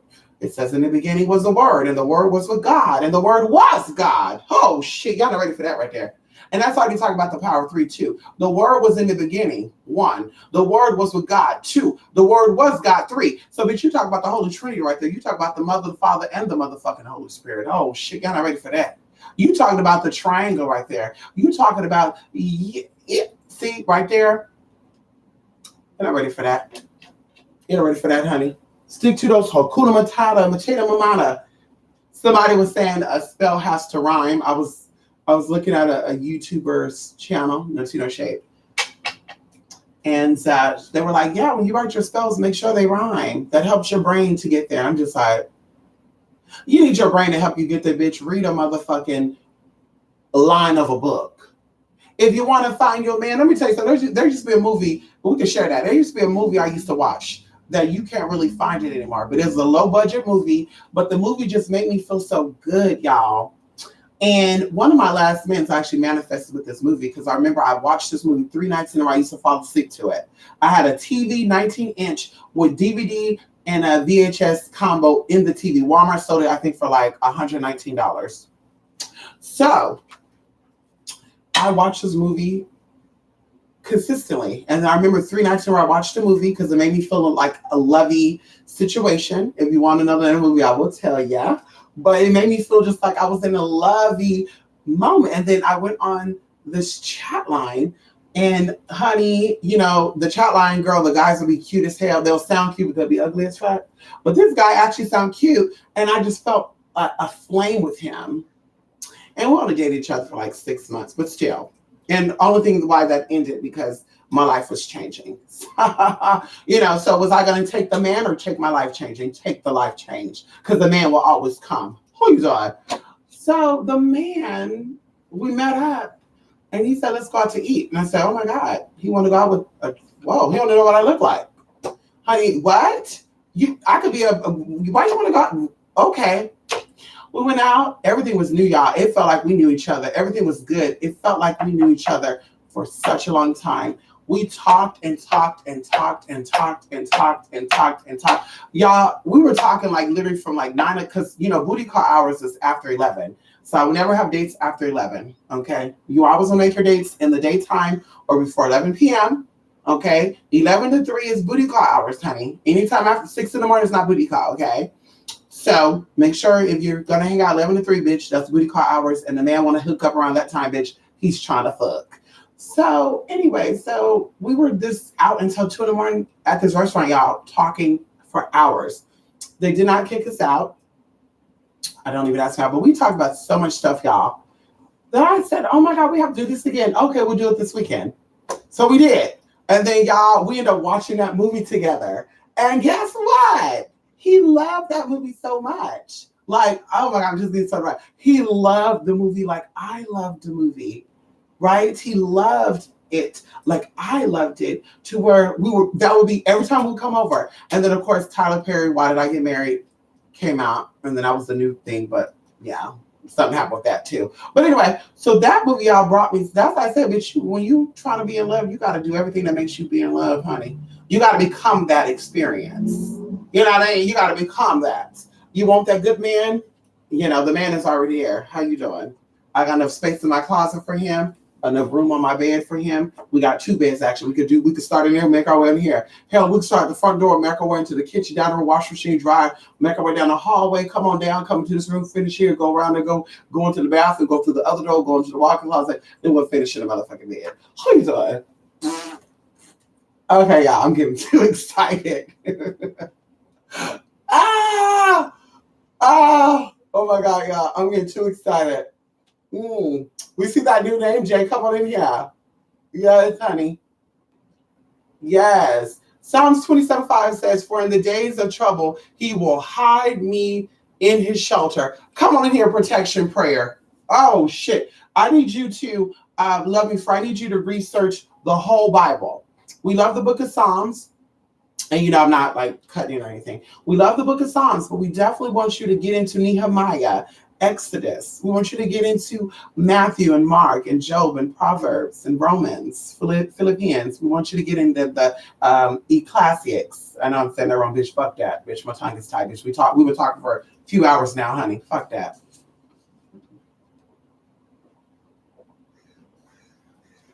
Fuck that, girl. Ooh. My mom used to tell us, when you go into prayer, don't fist fart around. Get in there and speak your truth and get out. If you stay too long, you will unpray your prayer. And that's why you will talk too damn much. People will start praying. Oh my God, girl. Love me, fro. Girl. See, that's why this whole thing, pray over the food and shit, we don't do that. I mean, we do it, but we don't let everybody pray over the damn food. Girl, I remember one time we had a family gathering. Who's going to start with the prayer today? I will. We knew there was some shade coming. Oh my God, here we go. Girl, Luke, girl, I know, girl, wait, don't say that. So thank you, Lord, for this moment and this time and family and friends and allowing us to have this opportunity to share it. Thank you, God. Thank you, everybody saying, yes, Lord, yes, Lord. And they started off so good, honey, right? 2 minutes into the prayer. And that's really messed up, God. We just want you to touch the hearts of blank, I'm gonna say her name. And because she knows she was wrong when she tried to cut that line, we went out to Home Down Buffet about 2 weeks ago. And she knows she was totally out of pocket for that. And she didn't even apologize, God. We're gonna ask that you touch her heart. And everybody looking like, oh shit. Here we go. Now it's starting. Then he skips around, skip on around, honey. I don't know if he's looking and saying, oh, we're going to read that bitch now. And I just want to also point out for Junior Jameson right there, to let him know that it is not okay to be around here with fingernails on and flamboyant and moving around like a sissy. That's not okay, God. Show him that's an abomination of what you want, God, and also that tattoo on his neck, God, give him the spirit. Oh, hallelujah. Then he start acting like he getting the Holy Ghost shit, and you're like, oh my God. And then of course, only the old school people, yes, Lord, yes. And we're like, bitch, ain't we praying over food? This motherfucker talking about fighting and shit. And before you know, bitch, it's an argument where people are getting their food and leaving. Oh, Fig, we ain't doing this. We gotta go. So you're damn right about that. Prayer will open up the doors to a lot of bullshit. And I'm telling you this. You pray like that when you go home. Don't pray like that right here. I don't want to hear that shit, bitch. Say what you need to say, God. Thanks for this opportunity. Thanks for food and man. Blah, blah, blah. Keep it moving. But you sit there talking about my panties are dirty. God, please help the chlamydia bump that I'm going through. God, someone said my breasts smell like halitosis, but it's that root canal that I ain't got. Like, bitch, we don't want to hear that, honey. Shit. Do that shit on your own damn time. So you damn right. You will unpray your prayer. Okay. Come on in here, Norma. Yes, honey. Come on in here. Yes, honey. Misty, did you get my email? Yes, today about your time today. Yes, TC, I'll be calling you today. Yes, TC, I'll be calling you today.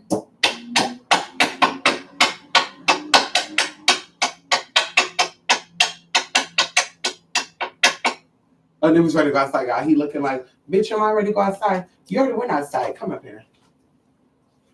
He want to go outside, y'all. Y'all, I got to take my baby outside, y'all. I got to go, y'all. I got to go, y'all. He ready to go outside. Look at him. He's so cute. Isn't he cute, y'all? He need a girlfriend. He need a girlfriend, honey. His new name's going to be Coyote Ugly. Hey, Coyote Ugly. Hey, Coyote Ugly. How you think, Coyote Ugly? Today, y'all, before we left out, he was trying to get in my face. Because I said, you want to go outside? So he got up in my face. So I put him, I said, get out my face. So he started beaking out my damn hand. So when he did that, I grabbed his front legs and I said, get out my face, you know, jokingly. Honey, that motherfucker started, this motherfucker started zooming, y'all. He went off the bed, down the hall, in the living room, back to the bed, down the hall, in the living room, come back, barking and shit, coming, getting through, going into bed, come back up. And I'm just looking at this for 10 minutes, y'all. I kid you, I should have had a fucking timer on. 10 fucking minutes. He was so bothered because I didn't want him in my motherfucking face because I said, you want to go outside and you all up in here. All up in here, bitch, just like, really? Just upset. Like, and I'm just like, if he could talk, he probably was like, bitch, you lucky. But right, yeah, I should have recorded that shit. I should have turned on the camera and recorded that shit. It even popped through my mind to do that. Going crazy. Underneath the bed, over the bed, down the hallway, in the room, coming back, barking shit. And then people are like, come here, you know, because he knew, come here. And then he was, rawr, just start doing it again. Yeah, bitch, when you stop, I'm going to get your ass together. So, of course, he played it off when he stopped. He's like, nigga. Crazy, honey. I should have recorded it. I should have. Y'all would have been like, what the hell? Yes, honey, blessed for that, man. Come on in here. Yes, come on in here. You are not going to let a newest have a girlfriend. You've been talking about it for 2 years. Well, listen, we have to relocate first. Unfortunately, but fortunately, I want to wait until my next chapter's open. And that's how we're going to do that. And the next chapter is going to be very soon. Because the spirit knows what's going on. And one more thing, and I'm going to march my ass on down there to 2324 Mockingbird Lane. And I'm going to share a piece of myself. We're going to keep it at that. So to prevent that from happening, we want to be cute. We want to be polite and white. Yeah, girl. Being white and black is a state of mind, honey. Now, you could be Jamaican. You could be Brazilian. You could be Colombian, honey. But you're, like I said, being white and black is a state of mind, everybody. Because Hispanics could say they're white. Are you going to fight with them? No, you're not really white. Excuse me. Hello? Asians could be white. What you going to say? Because, hello? Yeah. Some blacks could be white, too. Oh, well, no, they're a little too dark to be white. Fuck you, bitch. You're damn lie. You talking about skin color-wise, anybody can be white, just like with black. Girl. So this is why we talk about you got white folks that act black, and they say, oh, he acted black. No, bitch, he is black. That's why he act that way, because he is black. Okay? Let him be black. Let Rachel Donzel be black, honey. If that's what she wants to be, let her be that. Okay? But anyway, I'm going to go down there very white and polite, and I'm going to be, hello? Yes. Hello. Yes. Hi. Yeah. I knew you were expecting a whole nother mentality, but that's not my mentality. I'm here to share a piece of myself with you.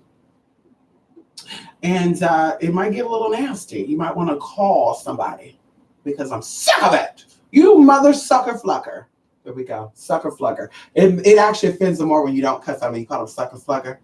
hmm so you saying, you motherfucker, bitch ass nigga. You say, you motherfucking blapper face pine needle. They'll say, what the fuck? They get so upset. I'm telling y'all, you mother clucker, calling somebody mother clucker, said a motherfucker bitch, what's they do? Telling y'all.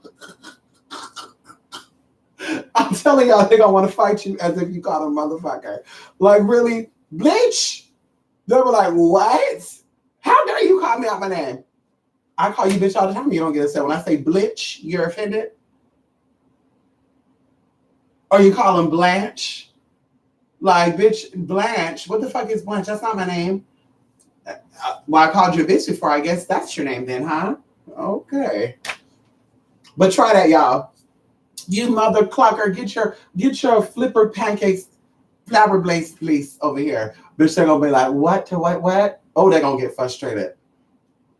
Come on, TC. If one thing I love to do, bless my food, was praying of Thanksgiving over the food, even if it was frijoles de hoja. Come on in here. I know that's right, honey. I know that's right, Melly Melly. I know that's right. I know that is right. Is that what you make on Thanksgiving? That's a good luck meal for. That's a good luck meal for. That's a good luck meal for New Year's. Come on in here. Have you ever seen those white folks in Ohio who are black? Reminds me of those folks in Tennessee. But Blanche was my favorite Golden Girl. Listen, Blanche. Listen, y'all. I'm about to go pour me a cup of my goddess tea before I go to bed. And I'm about to walk a news while I drink my goddess tea. But I'll be back. You'll be waiting on the phone call for me today. JL and TC. And I am thankful for CR for sowing a seed that they sowed yesterday. Very, very appreciative of that. And this whole weekend is about veneration of ancestors and spirits and the courts. We'll say the courts, honey. Yes. It's so weird because you don't know who's watching you and how they're watching. I want to just say this very quickly. Someone found my Instagram, but someone found my channel in my city through YouTube. And they said, I see you at Target several times. And I had to see who the hell this person is. And they said, it's so weird because I was on YouTube and your video popped up. But I'm like, that's a little odd though, because YouTube don't really suggest videos unless it's a popular channel. You don't really get video suggestions for like channels that are like under so many subscribers. So I was like, that's a little odd. But they sure did find me that way. And then they found my IG. And then when we were talking, they came in there on the IG live and they ended up sending me a donation. I was like, that is so fucking crazy. Because I would never have expected that. And to see that was like,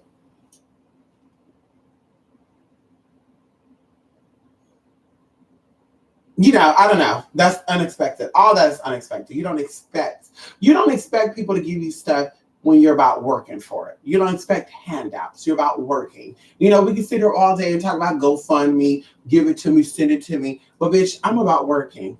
Bitch, I told y'all one time my electricity was about to get cut off. I was struggling, y'all. I had no money. I had probably like $200 to my name and bills. There was probably like $950 worth of bills, right? And that seems so little to me now.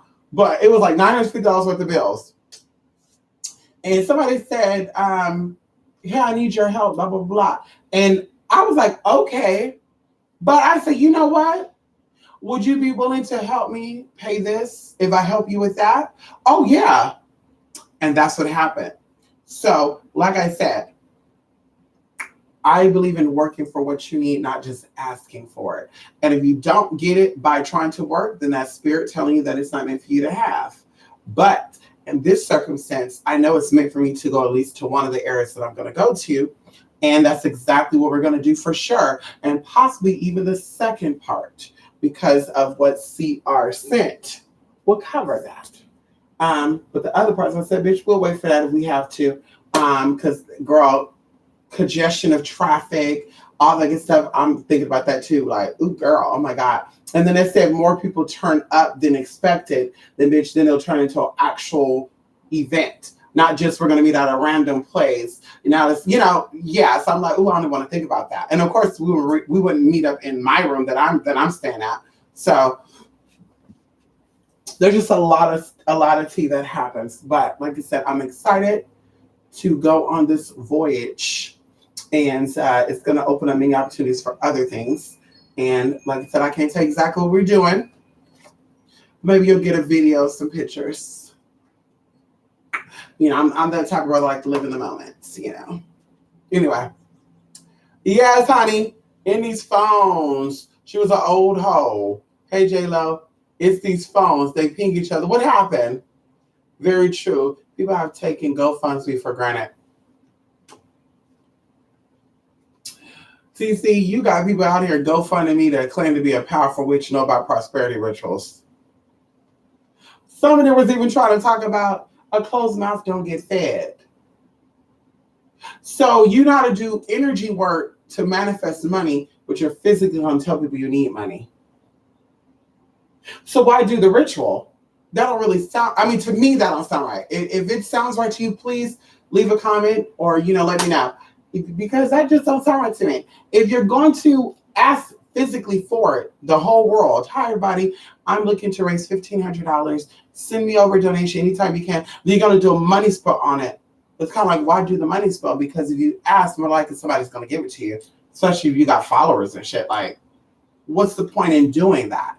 So is it really magic that brought you that? Or is it you speaking? Because a closed mouth here doesn't mean a closed mouth here. Because we talk about the power, there's an ancient Egyptian meditation. I won't say the name of that. But it's the art of closing this mouth and speaking somewhere else. And it also goes into how our thoughts speak into multiple dimensions, while our physical voice only speaks into this dimension. This is why energies, spirits leave out now. They're not going nowhere because your feelings ain't there. If your energy was there, there was something going on within, then of course they'll probably leave out and do what they need to do. But your voice here is only felt and heard in this dimension. It is your thoughts that the fourth, fifth, sixth, seventh, eighth, hell, heaven, all these dimensions, all these planes, all these realms here. So this is why we say going into having conversations with the ancient one. We'll keep it at that. Bitch, there's a meditation process. Bitch, so learn how to use that, not this. Because, we're going to talk about it. I need help with money, y'all. Can you come out and help me? What happened to you staying quiet, bitch, and doing your rituals? Girl, but everybody got initiated into Ifa, Padamaombe, Kabisa. Everybody got initiated into something. I don't believe it. I personally don't believe it because I know I have family that's in that, and I have friends that are in that. I'm associated with, madams and mambos and priestess and all that good stuff. So I know what it is, but I'm just like, why everybody want to act like they're part of something as if it's going to make people reach out to them more? And then when spirits come calling, and you got to go shave your head off, or you got to go get a hysterectomy, or you got to go get something else altered in your atmosphere, aka your body, then you'll think about it and say, oh shit, I was acting. Miss Cleo died of colon cancer. I just want to add this in here. Miss Cleo was a well-known syndicated psychic. She was on Jenny Jones, Ricky Lake. She was on all these radio stations too. And in fact, some of the radio stations she was afraid to go on because, one of the radio stations down there in Texas, I know people out there, she actually told them straight up that she didn't want to answer certain questions and don't ask me to give a reading. And if you do give a reading, we got to prep for the reading. But Miss Cleo passed away from colon cancer. And as we talk about the words you speak, you will surely eat from them. So she got full off of lies. And this is why people say, yeah, karma is not real. But as I said before, I want you to show me someone who is healthy and prosperous and beautiful internally, most importantly, that have done scandalous stuff, that has stolen, conned, lied just to get money. Show me that. And I will have a second thought about that not being real. Because I've seen and I've known, and publicly it's happened to people who are liars, who are acting to be spiritualists. There's one of them that's on his way out. It's a male spiritualist, actually. He's on his way out because he's been caught up in so many lies and he's been acting like he's doing this A, B, C, D, E, F, G. And it's just recently that he's been catching up in his lies to where they're like, give me a cold reading. And he's like, well, I don't. Is there a may, a my, a tu, a ju, a ba, ji, I? Girl, he was going along the whole damn alphabet. But this motherfucker's made thousands of dollars being a psychic. And I said, bitch, he's on his way out. He's on his way out with something because he's becoming full off his own lies. And the scripture says, which has been written long before you came, your mama came, your grandmama came. So am I going to believe you? I believe some words that cultures all around the world have practiced, and a lot of them are very successful. Who am I going to believe? The broke bummy witch, or the witch that motherfucking lived, survived, thrived, and got everything she motherfucking need based off the word? Come on in here. You're not ready for that. So, girl, you will become full off the words you fucking speak. If they're lies to get clout, something is gonna, that stew, that cauldron of lies that you got brewing over there is gonna come spilling over. And people are gonna see this shit. They're gonna say, oh, what happened? Oh, then you gotta cover it up. Well, I don't know. Well, technically that was the mama and sis mama. Somebody was over there telling a story on one of these channels. And she was like, yeah, my mama's friend, sister, cousin, uncle, baby mama was, a witch, and she was a badass, this and that, she did this and that. And then her mama, and then when she said the story again, it was a whole nother storyline. And then she said, well, what? And then the friend had to help her and say, no, you mean your sister-in-law's, basically your half cousin. How does your sister-in-law's cousin, uncle, grandfather's cousin's first wife, how does that become your half cousin? So, bitch, that was already some motherfucking lies. And then, of course, I'm scrolling down in the comments saying, oh, my God, that is so interesting. Oh, I wish my life was as entertaining. And I wanted to say, you said it right. As motherfucking entertaining. Because you know, like I know, ain't no bitch like that doing no dumb shit. Girl, bye. You're articulate and witty, but your life don't show it. You done spread it wide. You don't have bodily fluids in every damn city in California, bitch. Talking about your... Yeah, when I graduated from the University of Pepperdine, it was so amazing. Ain't nobody going to no prestige school like that, bitch, or any type of school, maybe community college, but no university like that, bitch, doing the shit you've done. Ain't nobody doing that, girl. Bye, girl. Get the fuck out of here. Girl, you lying. Bye, girl. Anyway, thank you to you, Sid. Listen, when are we going to call in testimonies? Maybe next week. Maybe next week. Yeah,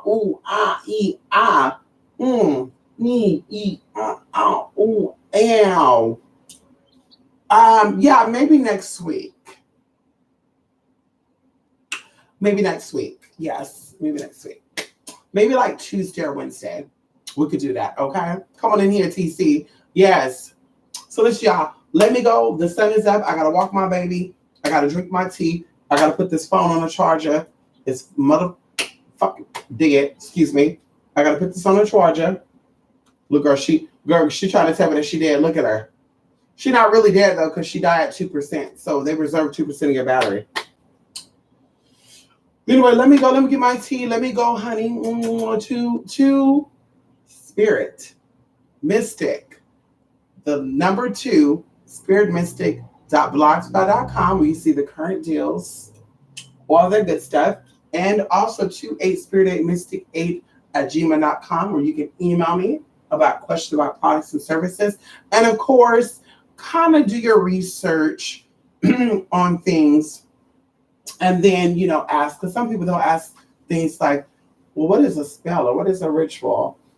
Or they'll say, well, if I wanted to do A, B, C, D, E, F, G, what would that do? And it's just like, is that really a question or are you trolling? Because I had somebody that contacted me. They ended up paying for their service, so we're not going to hold it against them like that. But they were asking me like 50 million questions on one thing, y'all, and never bought that one thing. And I'm like, why not just buy it? And then I said the thing comes with instructions. Why not just buy it and then ask your questions? That's how I knew she wasn't going to buy it. But I just stopped entertaining the questions. And then she actually ended up paying for the right services she needed. And then I kind of went over and said, yeah, you asked some questions that were kind of self-explanatory. And I wanted you to do your research because you're asking those type of questions. You're not really ready for the work because, of course, you got to do the work and not all of the work, but you still have to be a part of it. So if you don't know how to get yourself there, then why are you asking me to help you to do the work for you? Yeah, that don't make sense, honey. Yes, come on. Thank you, honey. Listen, we got more tea coming. That's actually the blog spot. Somebody is actually putting together some tea for me. And it's going to be a lot easier to maneuver and even going into serving videos and stuff because currently my videos are on YouTube. And of course, I got them on video file too, so I can upload and all that stuff. But I want them on the server of this site. So when you pay for them, you can see the link where it says, buy this video, buy that video. And it goes directly into that. So you don't have to email me and give you that. Because on PayPal, I'm going to make all my things donations. They're not going to be pay buttons. And I'm going to tell you why we're doing that. For one of the things I'm going to be done is when people pay for services, they take out a percentage. So that puts it even deep. So if I say $300 for some work, because I know that it's going to cost about $200 at least for the supplies, sometimes even $100 because maybe I already have some of it. Still, girl, I would get paid like $184. Or excuse me, if it's $300, I'll get paid like $2 something. I'm just like, wait a minute. And I remember somebody ordered something and I should have told her no because she wanted me to get something for her. And she was like, send me an invoice. And they took out money so I couldn't buy all what she needed. I'm like, wait a minute, why am I sending her an invoice for something that she's requested for me to get for her? Like, I'm not selling it to you. You contact me to buy it for you. So I was like, oh, bitch, you cutting me short all the way around anyway. So anyway, so that's what I said. For now, it's going to be donations. All services are donations, not pay. And then even going into the levels of casework, I'm only going to offer 2 levels. And also, I think I'll make it to where to alleviate the other option I'm getting rid of, before you get casework done, that's where the reading will take place. And I would also go into where if I know you can afford the reading, then I know you're not going to be able to afford the casework. So then we're not going to do the reading. And also, I think too, we're going to make it one flat rate for the reading too. I think it's going to be per minute. As I said before, per minute for the readings, but one style. And you can decide if you want it to be a goddess reading, 3-card pull, even intuitively. If you say, listen, what is your spirit telling you? Because there's so many spreads we could do, so many options we could do.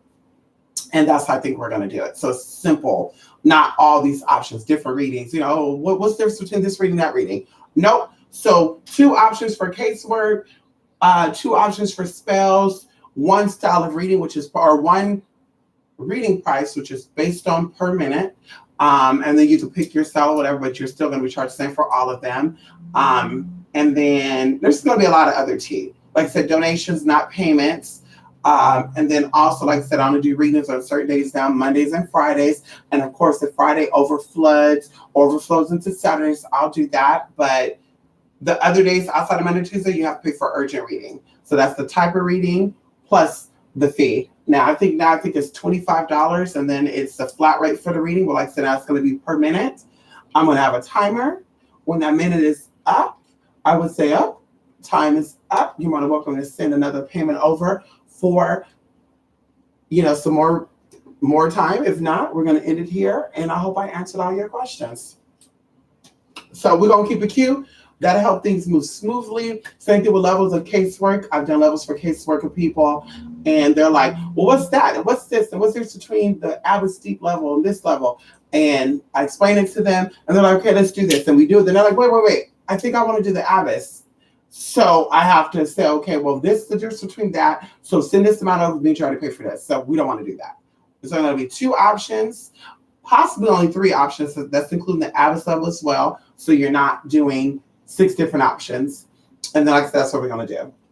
And we're going to keep it like that, honey. Simple, smooth, collective. And you'll know for sure. You'll see, I can't afford it. I can't afford it. Flat out. Basic level rituals, I have it in what it is, will be this amount. Rituals that require this, and that, this is how much that's going to be. So you don't have to figure it out. You don't got to waste your time getting a consultation before you decide to do a reading or casework. You don't have to be confused and stuff. You will know exactly, okay, I got that. Also, I think I want to change that too. Because some people be getting consultations, they'll wait like a month to get the work done. And I'm like, girl, now you got to pay for a reading because now we got to see what type of energy is around it. Girl, you hit me up in August for that. It is now September. We need to see why your energy is still off with this. And that sounds a little like girl, but yeah, we need to see what's going on. You wanted that done back in August. Why did you let it linger for so long? Yeah, bitch, now I got to see if I even want to do the work. Catch that, okay? Bye, Melly. Yes, honey. Yes, honey. Yes, there you go, Melly. Have a good day, honey. The number 2, spiritmystic.blogspot.com. And that's just, that's just a shorter name because 28 spirit8mystic.blogspot. People are like, what? And then I think the website may be something different too. Like something, we'll talk about what it's going to be. But yeah, something short. You just type it in quickly. I need to get it. Okay. Yes, it's a wonderful time to reap what we sow for this year. A new beginning is approaching us very soon. So let's heal ourselves so we can enter with new perspective, mindset, love, life. I know that's right. Come on in here, Melly. I know that's right, honey. You guys, let me go. The sun is all the way up, honey. The sun is all the way up. Girl, I'm going to have to put some shades on, honey. Girl, we got a sexy neighbor. I want him looking at me. Girl, we got a new sexy neighbor.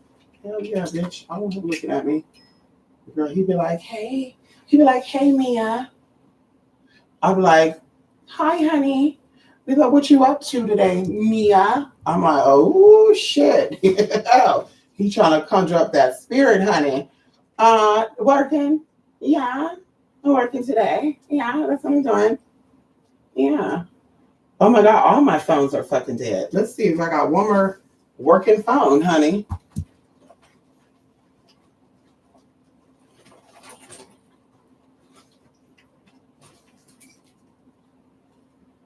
Okay.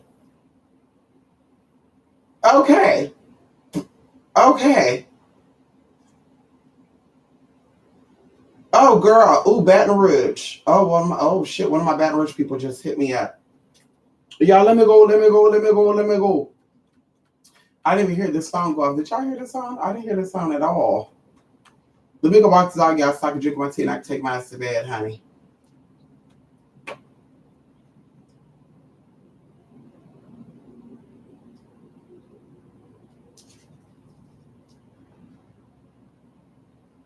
The hell?